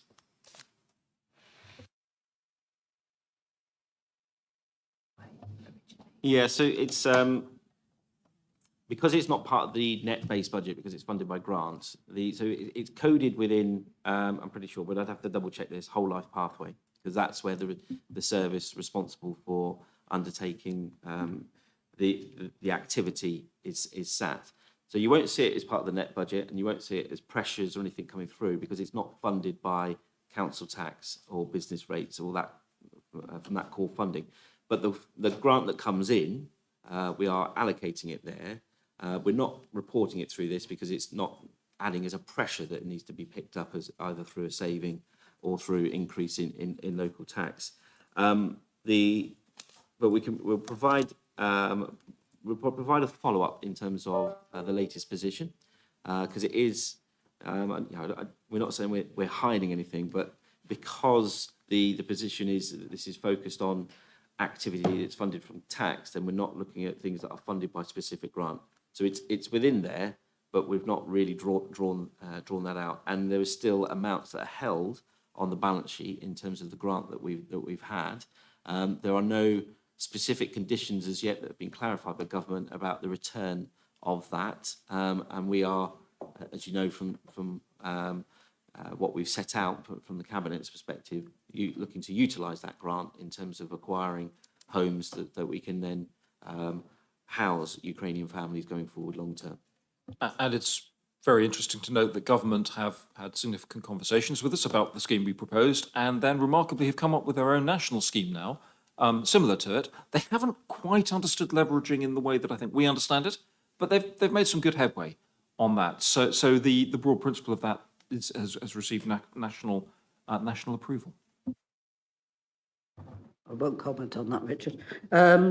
Well, I did. The one thing that I would say, and this is just as a heads up to you, Andy and Lizzie and whoever's looking at this particular issue, there are a lot of Ukrainians going home, which if they do decide to return to Ukraine, that may, if I was central government, I'd demand the money back from them that hasn't been spent on them immediately. So I'm just giving you a heads up. Okay, thank you. Thank you, Ruth. I've got Bill Parks next, please, and then Joe Trigg. If anybody else does want to speak, make sure you signal to me whilst Bill's speaking. Thank you. Thank you, Chair. You will be aware that I'm a member of the Financial Planning Task Group and Environment Select, and the questions that were discussed within those meetings quite recently, and indeed the ones that I raised, primarily around vacancy factors, inflation and street scene, I'm happy to report on being adequately covered off, and I'm content that we have a robust draft budget going before us here today. So thank you, Chair. Thanks very much, Bill. Joe.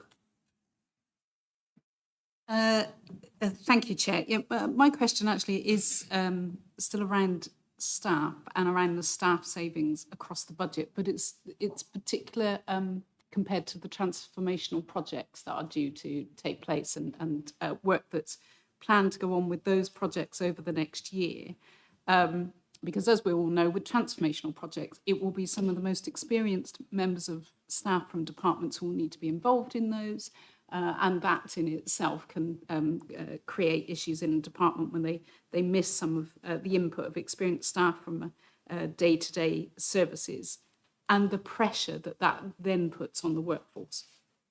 So generically, there's that assurance that services can still be delivered when some of the most experienced staff are being pulled into different departments or different areas against that risk of project and non-delivery. But my specific question really is more about ensuring staff retention, well-being and motivation. And with all the things that are happening and the pressure that everyone has from an external piece, is do we feel with the number of staff savings that have been made across every department, and then those that are then being pulled into areas such as transformational projects, is how as an authority we are maintaining that staff motivation and retention? So I'll kick off, but Lucy might want to add something more, probably more specific from a people perspective and the things that she's undertaken within her services. So I'll take a transformation perspective, because one of the reasons we established the transformation reserve was to undertake transformation and not to try to do it within existing budgets and existing resources. That creates additional pressure and therefore ultimately probably lends in itself to a less than successful implementation of any of that transformation. So we are using that reserve to fund one-off capacity. So that's within that you've got adult transformation, families and children's transformation. In fact, Evolve is drawing down from that reserve as well. But the point you make is a pertinent one, because you're still drawing on the same expertise of that individual. So from an Evolve perspective, we have seen people move on to that programme that were doing their day job, and we've backfilled those, but we've seen obviously that knowledge and that expertise. There's a bit of a gap there. And equally, we've got the impending problem where the expertise of the new system coming on is being learnt by that individual. And if we then rather have backfilled or put a new person in to do the implementation, and they are then only on a fixed term contract for 18 months, 2 years, that transfer of knowledge as well. So it does go both ways, but we do have plans in to either undertake knowledge transfer or to develop those people that are currently backfilling or currently in place to keep the business as usual in the day job running as well. And then also looking at how we retain the new knowledge that is being learnt on the transformation that is happening.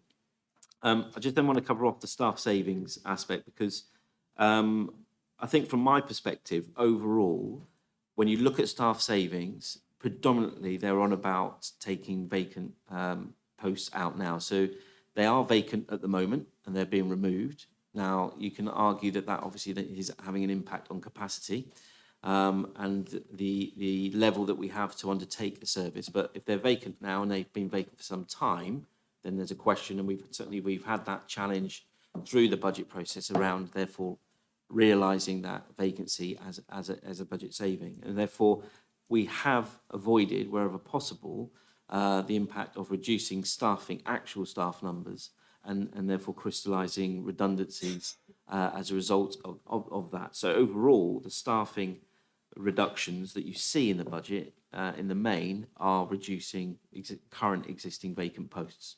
And therefore, from my perspective, that brings about less cost, because you're not dealing with any severance, and you're effectively looking at the current level of capacity and then saying that we will operate on that level of capacity. I think we have to be mindful and track the level of service performance as a result of that going forward. And I know that's been questioned in scrutiny in terms of the vacant numbers, the vacant staff numbers that have been held to manage the budget in year, and the impact that has had on the service. But we are doing other things as well, particularly within people in place services around retention and recruitment. But I don't know if you want to comment on that, Lucy.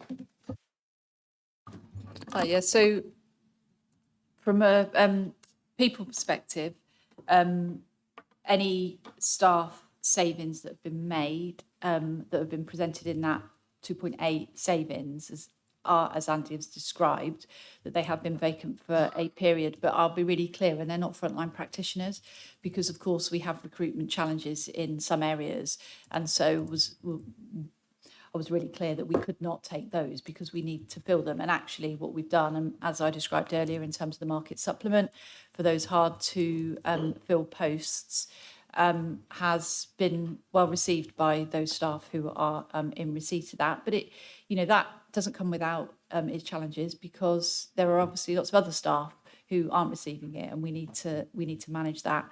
But clearly we work closely with HR and do undertake benchmarking activity, etc., to ensure that our salary base is one that's kind of competitive in the places that it needs to be.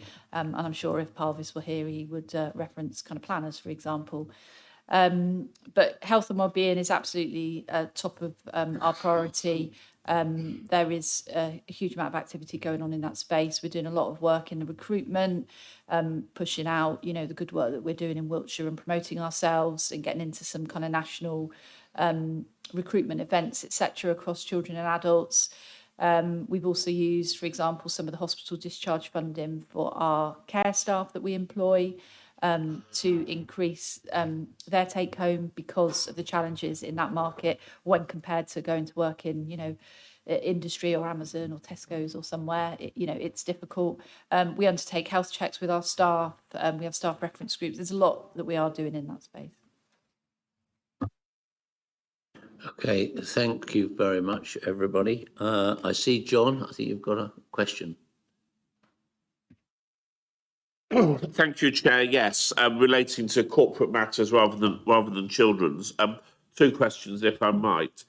The first one actually builds on Jo's question she's just asked, and to a degree is triggered by the answer given, which it is to do with the headcount reductions.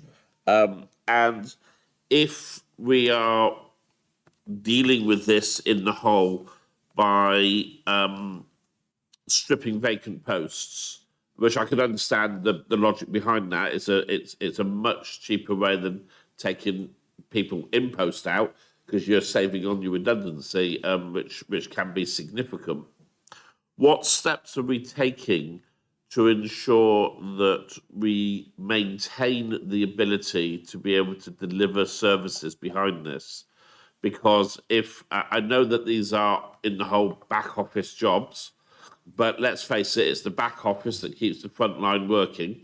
And if too many go from one particular part of the back office, then what we're going to end up with is people who should be doing front line work undertaking back office duties in order to be able to keep the service running, which will have an impact on not only the quality of service we deliver and our ability to deliver that service, but also I suspect the happiness of the staff who are undertaking those duties, because if you're a specialist frontline operator and you're spending all your time doing paperwork, then that perhaps detracts slightly from the post. So I'm just looking for an assurance that there's a methodology at work in that. The second question is unrelated, so shall we do this one and then go to that second one, Chair? Yeah, certainly. So on that, the methodology, as those proposals were put forward. So this is not all vacant jobs. Each director putting those vacant posts forward were challenged by the extended leadership team as a collective and cabinet around the impact on service delivery. So that was foremost at the mind in putting those jobs forward. I think I would go so far as to say, because this is also a challenge, is are they the right vacant posts? Just because you've got vacant posts, it might be recruitment issues, as has been mentioned. It's not an easy route to therefore take that as a saving. So there were proposals therefore that were reducing teams that would have resulted in redundancies as proposals going forward, and all things were considered in putting this budget together. But fundamentally, and the methodology in the process was looking at those vacant posts, the question around will this impact on service delivery if you take those not recruit to it. And therefore, those posts were put forward on a needs basis in terms of maintaining that service delivery going through. So that assessment has been undertaken by each of the heads of service and service and directors going forward in setting those budget proposals. What I haven't got here in terms of the totality of the number of posts that have been taken, but it's something that certainly I'll look to do, and I'll circulate it, because in context of the overall savings and our workforce, it's quite minimal in terms of the number of posts that we have in delivering services, in terms of the number of posts that are currently being taken. It was very, through you, Chair, it was very reassuring to hear your extended explanation then, because I think that puts at rest my concern from the first time round, where you made some comment about reconfiguring the expectations of what the service can deliver around the staff that are left. But that's put to bed. Thank you very much for that answer. That puts my mind at rest. The second one is just, again, it's building on the question asked by Ruth on Evolve. And yes, I remember you telling us on several occasions that you hadn't factored any savings in the 23-24 budget from Evolve because of the possibility that there could be delays, and because those savings take time to come through to be seen. So working on that second part of it, which is those savings take time to come through to be seen, are we looking within the MTFS at delays to those savings in 24-25 and potentially 25-26 as well? So in the MTFS, I've taken the decision not to put those savings in until there is definitive clarity that those savings will materialise. So they're not in. So there's an fine. Okay, thank you. That's the committee questions. We have any other councillors in the room before I go to those that are online? Okay, so we have some councillors online. It's good that you've joined us for questions. Can I ask Caroline Thomas or Helen Boucher, do you have any extra questions you wish to ask, please? None from me, thanks, Graham. None from me, thank you very much.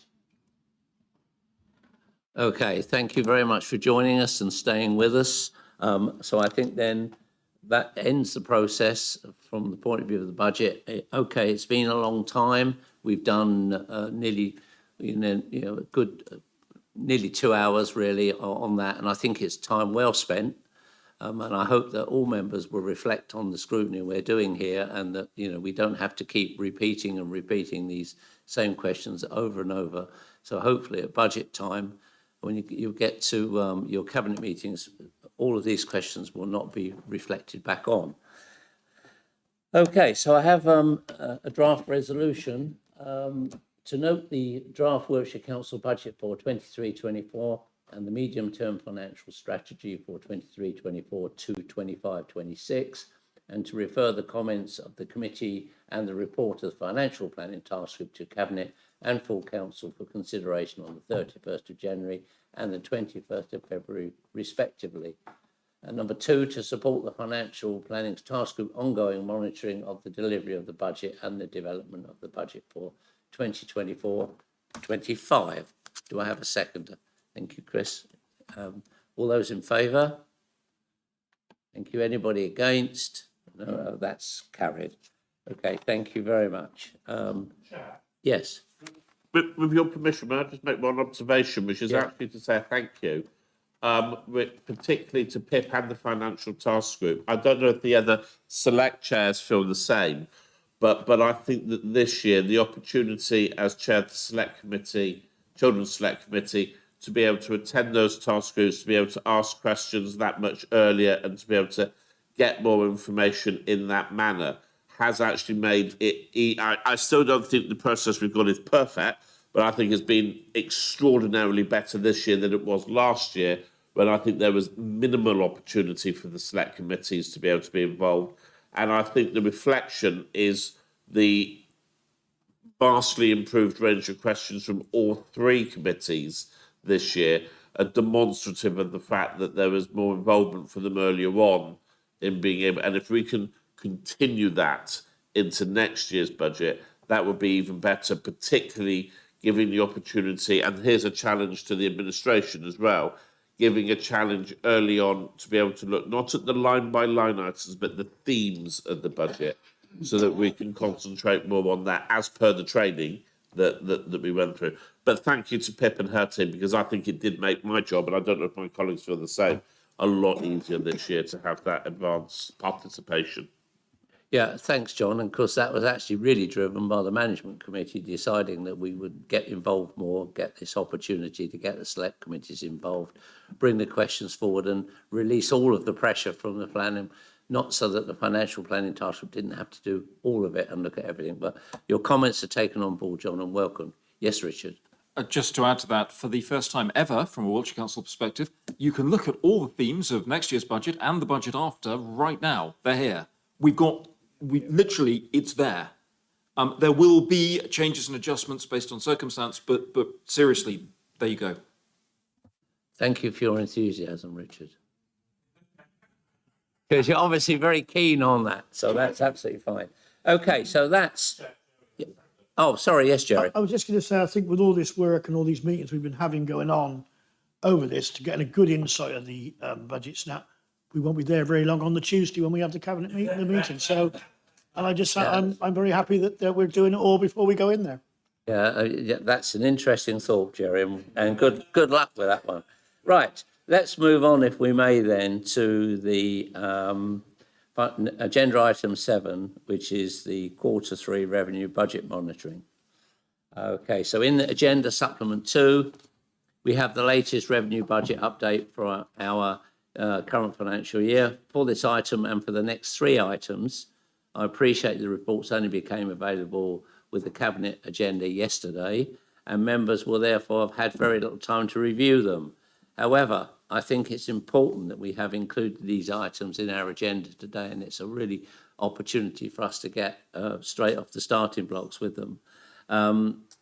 In order to ensure that select committee chairs are fully aware of issues in their budget areas, and also to demonstrate formal public scrutiny to the council's current budget position. If appropriate, we can ask the financial planning task group to focus on areas of particular importance. Given the limited time members have had with this report, I'm going to ask Councillor Nick Bottle and Cabinet Member for Finance and Andy Brown, Section 1.1 Officer, to give a fairly detailed overview on their content, and I suspect the questions might be quite minimal, but this is your first opportunity for everybody to understand. So who's going first? Nick? Yeah, well, I'll give the overview and Andy can give the detailed overview. As you will see, well, of course, Q3 is, the year to the end of December. As I think I said at the time of Q2, as we increasingly get more of the year completed, then the forecasts become hopefully more and more akin to what the outturn of the year will be.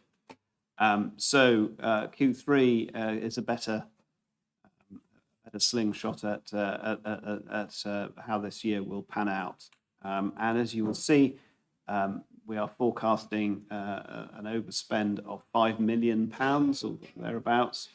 That's in line with what we said last time, that there would be a smallish overspend. Put it in context, it's under 1.25% of our net budget. Under 1%, that means that there's 98.75% of our net budget is in line with forecast. So I think very much, from my point of view, the narrative is steady as she goes. It doesn't appear that the surprises that could have come have materialised. This demonstrates that we're in control of the finances, notwithstanding the shocks on the wage front and the contract inflation and so on and so forth. So I think it's a good. So I feel as if I'm in a sort of competition with sort of lots of different conversations. So Anyway, so I'll finish there. Thank you. Nothing personal meant from my perspective. I'm just checking with Henry. Yes, over to you. So yeah, just to add further to that then, in terms of, so the Q3 position is an important one because it provides the building block for the budget that we've just discussed. So what you see in terms of the position on the forecast outturn, so an overspend of 5 million is factored in to the building of the base budget for 23-24. You've also got in the report the proposal that is contained within the budget around the repurposing of reserves, and so that is a recommendation within the report as well. In terms of the driving costs, I think there's one area of note, and that is around within families and children in care and placement costs. We have seen an increase in Q3. You can see overall that families and children have gone up by around 1.9 million from the Q2 forecast, and that is purely as a driver of demand and cost and complexity within that area. And therefore, that is an area that is certainly on my watch. I know it's always on Lucy's watch, but in terms of potentially what we've put in the forecast going forward, it doesn't take too much in terms of demand and volatility within that area to be over and above the budget that we are proposing forward for 23-24. The other thing to say on here is that income continues to improve from Q2 to Q3, particularly in place services, and that's primarily then that's a driver for why we've set the stretch income target as well going in through. And certainly there's been quite a significant increase in the income within waste services that you can see within the environment section of the report. I think it was around page 19, and that's why we've seen a significant variance or improvement in place services as well. The only other thing lastly to bring forward is that just confirmation that it's in the figures. I think it was in Q2 as well, that the one-off monies that we've got from BT Gain Share, £3.3 million that have come in. We are moving that into the transformation reserve to undertake future transformation. So that's just confirmed in the figures in this report, that because that money's actually come in during the Q3 position, and will go into the transformation reserve at the end of the year, together with all the other reserve changes which are detailed in the report. Just looking to see where I can focus that, and that's detailed out, I think, under page 29 of the report, bottom of page 29. That's got a list of the proposals that are, well, they're contained within the budget report as well, but we are looking for recommendations to enact that in this financial year. Thanks, Chair. Thanks very much. Do we have any questions from anybody in this room, or in fact, Pip from the Financial Planning Task Group? You'll get an opportunity to scrutinise this fully on Friday. But yes, Gordon. Just one question. In the Q3 budget, there is the net budget and net underspend, sorry, in the underlying underspend. The debt budget is paid for out of reserves in the budget coming forward. What about the underlying budget? How in accounting terms are we going to deal with that? Do they roll forward and become the new savings targets for next year? Or do they sit in the account somewhere? You know, what is the effect of that underlying underspend? Sorry. Yeah. So in terms of, if you go back into the budget report that we just undertake, we do try and explain, and it's very, it's probably complicated matters to get your head around in terms of that underlying overspend, if you like, is the impact of inflation in this year. So it's here to stay. It's in the base, but the overspend is because we've used one-off mitigations to reduce that down to the 5 million, whether that's increased one-off income or it's vacant staff that we've held to lower that underlying. But that is there because inflation has increased those costs. And when we set the budget for 23-24, we effectively allowed or assumed that would need to be funded. So rather than ask services to fund inflation and pressure, including that underlying 15 million, we actually said that money would be, that position this year would be funded, and that's funded from the assumed increase in council tax growth. And therefore, the position going forward to build the budget was after allowing for this in-year increase to happen, and therefore inflation and demand from April 23 onwards would then have to be met from savings. Because there's the alternative was to ask services to come up with savings to fund all of it, and that you would have seen higher proposals coming forward. But because we knew that council tax would be increasing through the number of properties as well as price, we could therefore use that additional funding that was coming through to effectively fund that underlying pressure, so it doesn't have to be met from further savings that need to come from savings. So to summarise, yes, it's flowing through, but as you can see from the budget proposals and the way that we undertook the budget, we funded that cost going through. But that cost is here to stay. I actually remember that now. As you said it was very well explained to me before. Thank you. Okay, yes, John. Thank you, Chair. My first point, excuse me for the flippancy, but congratulations on practicing what you preach, Andy, because I noticed the financial team are £2.5 million down on budget, so you've saved in your department well, if I've read that correctly, and if I haven't, just take the credit and don't humiliate me. The question was sparked by the DSG entry in the report and reminded me of the question when I was going through the children's stuff that was in the back of my head, but I couldn't remember, and I know and I've gone on for too long. So it gives me a second bite of the cherry to ask it. This is the £9 million forecast overspend on DSG. And when Lucy was giving us some of the stuff back earlier, there was a talk about alternate provision for young people who are out of schools. And the thing that was sticking in my head on that is I know that we have the responsibility for children not in the school sits with us, but comes out of, there was a fund within, we're going into the joys of Schools Forum and the DSG now, but there was a fund within the DSG that we de-delegated to schools, and they all signed an SLA saying that they wouldn't permanently exclude, so on and so forth. So when there is an expenditure of a child going to alternate provision, the schools should be picking up that cost. So I just wondered why we were looking at increased alternate provision costs, which will be impacting, of course, our DSG overspend, if schools are meant to be picking that up.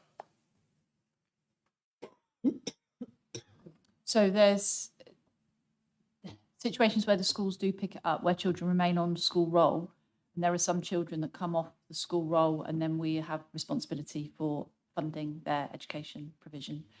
And obviously, if there are children with SEND, for example, who haven't got a school place, then we fund that. So there are differences.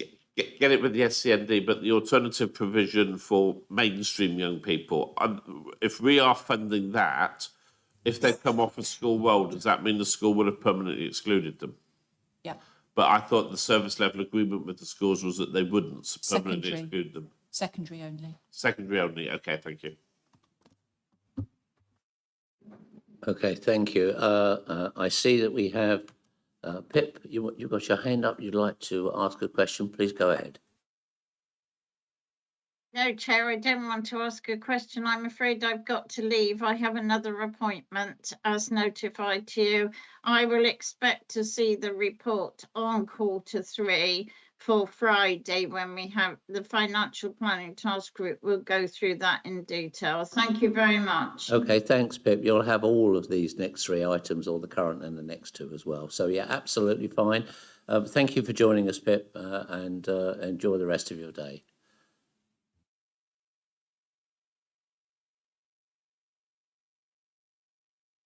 That moves us to a resolution, if I may. Next one. Yeah, one is to note the capital programme for 22-23 as of the 31st of December 22.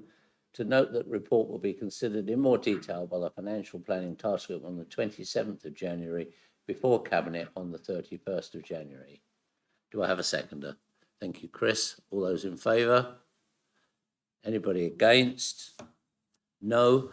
So at this point, I would like to recommend we have a very short break, if that's okay with everybody, just 2 or 3 minutes. We could be back by, say, 1:45. And I think we've got about 30 minutes. My estimate is 30 minutes left, but then I did give an estimate to Ian Blair Pilling this morning, which was wrong. So there you go. We'll see. Thank you.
Okay, welcome back to the meeting. And just to explain that during the break, I realised that I'd actually read out the incorrect resolution, so I will read out the correct one for the last item.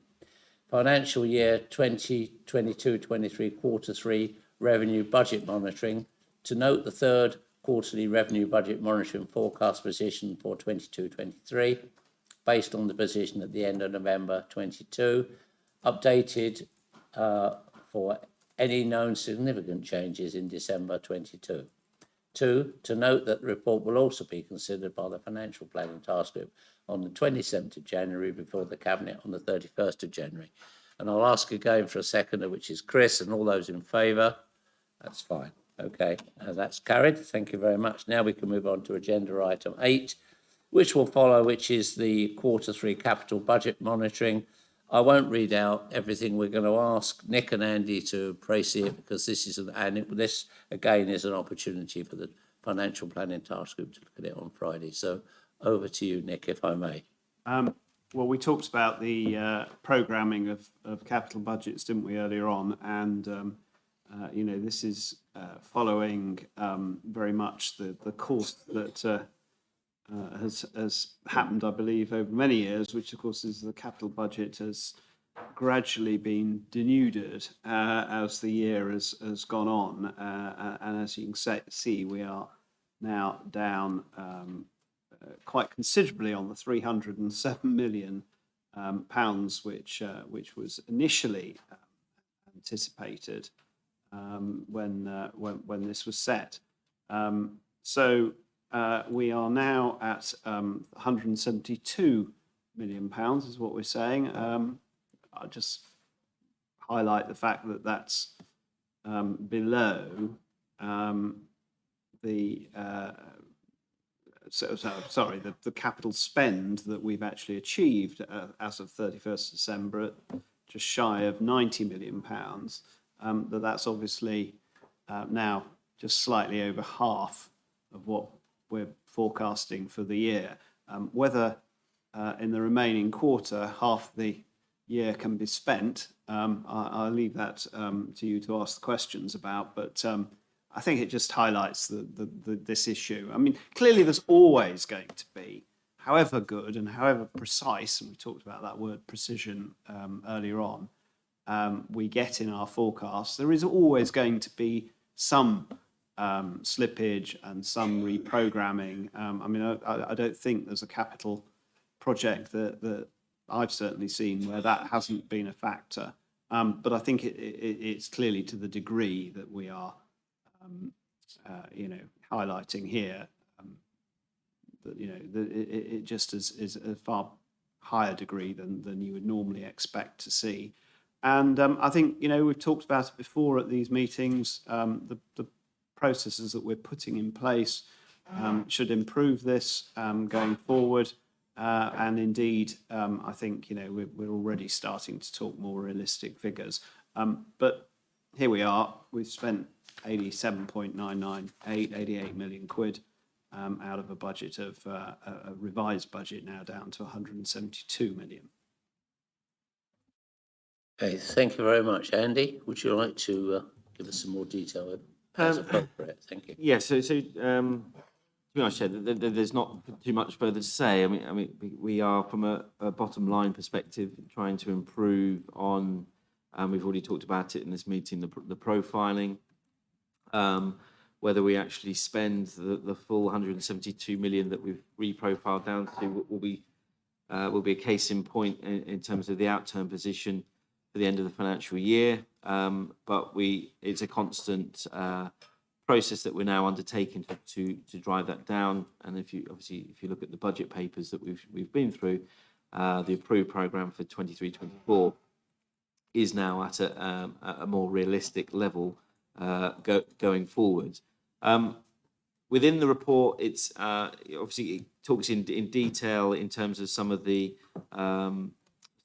programs and what's specifically happening, whether that is the reprofiling or some of the issues that are coming forward. It's I think predominantly when you look through the body of the report, it does actually talk more about what's happened in the reprofiling rather than actually potentially some of the risks and issues that are coming through on individual projects. And that's something I've picked up on, and something we'll be addressing in monitoring reports going forward, but probably reflects more of the journey that we're going along at the moment, that a lot of the content within the report is actually we're reporting on things that have been reprofiled from one year to the next, rather than talking about some of the risks that we see within the capital programme as well. So there are various things that I probably could bring to your attention into some of those aspects, but I'm more than happy to open it up to questions at this point. Okay, thanks very much, Andy. Do we have any questions? Yes, John. Thank you, Andy. It's only a very quick one, really. It's relating to the education and skills funding, and actually, the first part of it is an observation that clearly, whatever you've done to re-profile that budget is working, because you're of the maintenance and modernisation budget that we've got, we're about 66%. I'm assuming that's not going to include works done over the Christmas holidays, and clearly not works going to be done over the Easter holidays. So actually, I think that, the reassurances we had at the start of the year that the re-profiled, this is what we will get done, hopefully is what will get done, which I think brings a lot more stability to that. My question relates to the two much smaller numbers on early years, the early years building and early years and childcare entries there, which are both still showing zero in terms of any expenditure on them. And if that's reflective of what the situation will be at the end of the final quarter, or whether there is some anticipated movement on those. So I'll have to follow up on those two specific lines. So 32,000 early years in childcare and 121,000 on early years buildings. You're right, there's no spend so far in terms of whether there is any planned committed. Clearly, there would have been intention to spend it, otherwise that budget would have been reprofiled into later years. So we'll come back with a response related to those two specifics back to you in writing. The other thing I would say is good to hear about the 66% on school maintenance modernisation. I'm not too worried if that was going to be 80, 90, because we can always bring forward. So this whole idea about we've been constantly reprofiling to move things back into later years. Wouldn't it be wonderful that we're actually getting on with the programme at spend, and we can bring that money forward, because we have that. We do have that ability within our tools to be able to do that, because once the approval is in, we can spend that money. Okay, thanks, Andy. I don't see any other questions. And again, this can be reviewed on Friday with the Financial Planning Task Group. So I'm going to move to a resolution, which is to note the capital programme for 22-23 as of the 31st of December 22, and to note the report will be considered in more detail by the Financial Planning Task Group on the 27th of January before Cabinet on the 31st of January. Do I have a seconder? Thank you very much, Chris. All those in favour? Fine, that's carried. Thank you very much. Now, I'm going to bring Richard, if it's okay. I know that Richard is time restrained. I'm going to bring agenda item 10 forward, because would it be fair to say that you're more likely to have more to say on that before you leave than 9, or do you wish me to carry? No, if you would, I think that would be helpful, please, because I do have some things to say here. And yeah. On 10, you'd rather 10 come please, forward? Yes. Okay, we're going to change the agenda to 10 and we'll come back to 9. This is the Council's Performance and Risk Q3 Monitoring. In Agenda Supplement 2, we have the latest report providing an update on performance against the stated missions in the Council's Business Plan 22-32, its strategic risks and proposed future developments. While the report presents the key high-level performance indicators, I am aware that both Children's and Health Select Committees are currently exploring how to conduct more detailed scrutiny oversight of performance within their areas. I look forward to future updates and how it's working. And scorecard is now in Appendix 2. It's a little late arriving, but it is in Appendix 2 if anybody wishes to look at it. I've got to ask Richard to speak on this item. Thank you. Yeah, thanks, Graham. Just again, relatively briefly, This is still an evolving scorecard. There have been a series of meetings between Cabinet and directors about what metrics we think need to be added in, where there are a couple of metrics that need to come out, and those changes are being made. Those of you who have sharp eagle eyes will notice some of them already. For example, we've now got a metric in around the number of residents who are engaging with our newsletter to try and understand more how many people are actually responding to the information that we're sending out. We've removed one around around by-election turnouts, which could be so variably driven by things like the weather or other events that we didn't really feel it was a very good metric around engagement. There are a number of other examples. I won't run through them all. The next version of this, after this one, I would expect to be more settled. As it stands, it will probably contain 97 lines. That's probably a few too many, but we will at that stage have been through both the initial process and then a proper sense check of the process about meaningful data and the meaningful levels of information. Underpinning that, as you've said, are vast amounts of data in each area, which are now properly pulled together by all of the directorates inside the council and are being regularly reported back through the performance and outcomes boards, and then also, as and where required, to scrutiny committees. I won't go through any of the detail unless anyone's got questions, but I mean, that's a context of where we are with this report. We are close now to what I would see as a properly functioning version of it. The next cabinet report after this one will I think be at that point where we really know what we're dealing with. Okay, thank you very much, Richard. Andy, do you have anything to add, please? No, I'll keep it there. I think it's a progression in terms of the iteration, and it's very much Cabinet's view around how we can track the performance for the progression of the council's business plan. I think there's an element around risk that we are still as officers looking at in terms of making sure that it is. There's a difference between operational risk and strategic risk and how we are capturing both of those and, where necessary, escalating those for the awareness of the wider membership that we are still undertaking and improving on as well. Okay, thank you. Do we have any questions at all? I see no questions. In that case, I'll go to a resolution for the Corporate Performance and Risk Monitoring Report, which is to note the updates and outturns against the measures and activities ascribed against the Council's priorities and the strategic risk summary. Do I have a seconder? Thank you, Chris. All those in favour? Okay, that's carried. Thank you very much indeed. We'll move back now then to agenda item 9, which is the Treasury Management Strategy Statement 23-24. In Agenda Supplement 2, we have the Management Strategy Statement for 22-24. This will also be reviewed in more detail, again, by the Financial Planning Task Group. Pip's asked me to mention that. As with the previous item, members have had very little time, so I'm going to ask Nick and Andy to proceed and give us as much detail as they feel is appropriate, and then we'll leave the rest to the Financial Planning Task Group on Friday. Thank you. Well, you'd be very familiar with these reports. Well, I think the Q3 one is slightly more a summary than the Q2 one. We had a long discussion at Q2 about various aspects of where we invested our money and the returns and things that were available. So I don't propose to say anything more really about this. I mean, I think it's, we'll have another go at it, but it's a completely standard report. Okay, thank you very much, Nick. Andy, do you have any comments, please? Yeah, so if you've got a spare 2 hours, I'd love to spend those talking about this report. It's a very important report, but Financial Planning Task Group can obviously have the joys of that.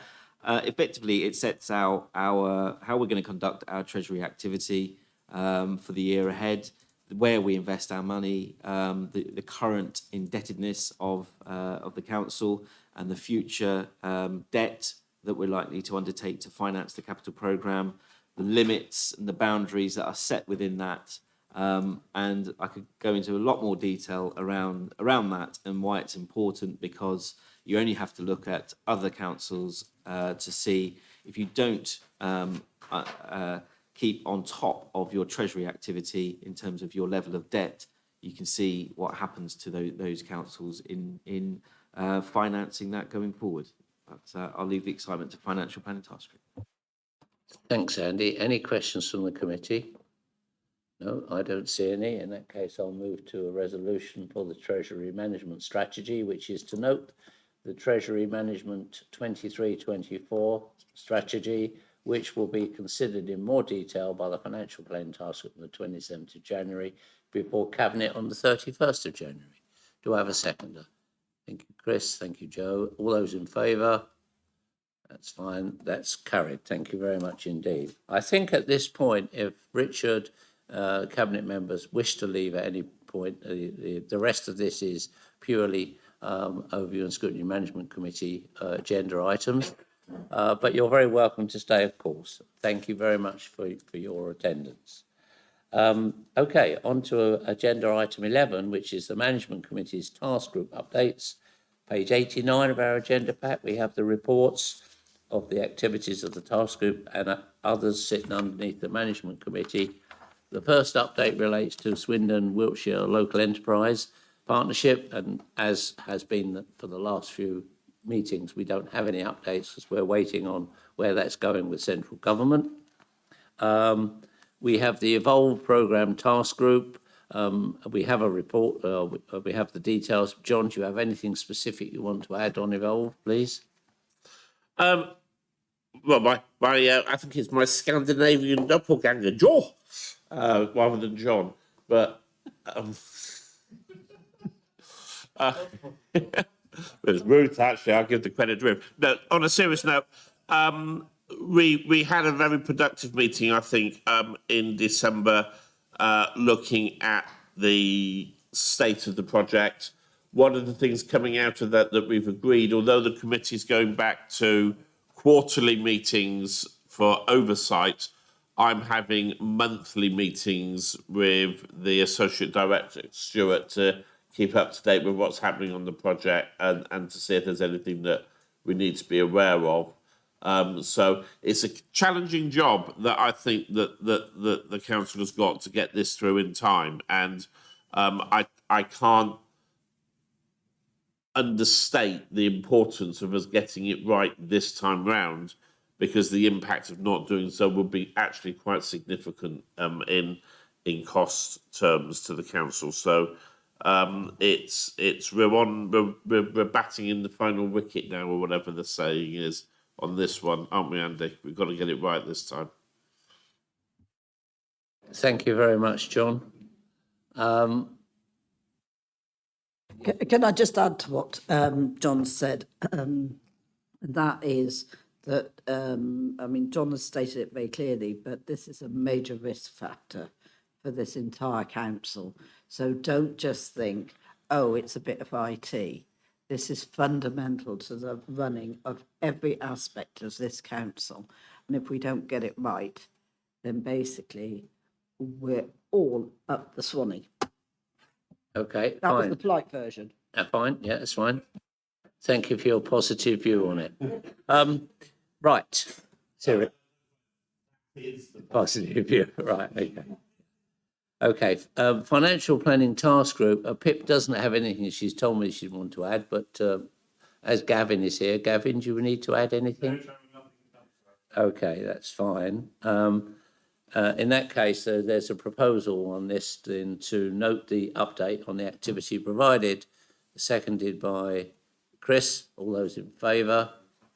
That's fine. Thank you very much. Indeed, that's carried. And then we'll move on to the forward work programme, and I would encourage the select committee chairs to be as concise as possible because of the amount of time that we're gone. You go. In that case, Johnny, do you want to go first, or do you want to go? I did need to leave at one, but I'm happy to very quickly summarise. You very quickly summarise. We're happy to. Thank you, Chair. Apologies, I did need to get away at about 1 o'clock. We've gone over slightly. I'll just very briefly summarise where we are. So at our meeting last week, we had briefings and presentations on how the Ageing Living Well at Whole Age Pathway services are delivering on the council's business plan. We'd like to continue to monitor these services, and we're requesting metrics, which I think you alluded to earlier, to help us to evaluate performance in meeting the council's targets. I won't summarise the other items we took at that meeting, just to give you a brief overview on some of the things that arose from our last meeting that have been added to the forward work programme. We've requested an update on NHS dental services in Wiltshire. I know that's something that will be of great interest to residents and want to understand what the current level of service offer is for our residents in Wiltshire. We'll also be reviewing the joint local health and wellbeing strategy prior to the final version being considered by the Health and Wellbeing Board on the 30th of March. And then the other thing to flag is our inquiry session on systemic challenges in acute care. We have now approved a proposal for that inquiry session, which will be looking at a system-wide review of the factors contributing to the extreme pressures we're experiencing in urgent care. And it is intended that that session will take place in April, but more information will be circulated in due course. That's pretty much it for me. Thank you very much, Johnny. Any questions of Johnny? No, in that case, I'll move to John, if I may, to do the Children's Select. I think the report covers our forward work plan as it stands. I think the only detail that we're changing that is we have our meeting with the executive this week. I think it's Thursday, to look at our plans for the next year and their plans for the next year. So there will doubtless be some revisions that comes from that. But beyond that, I think as read is fine. Okay, thank you. Any questions of John?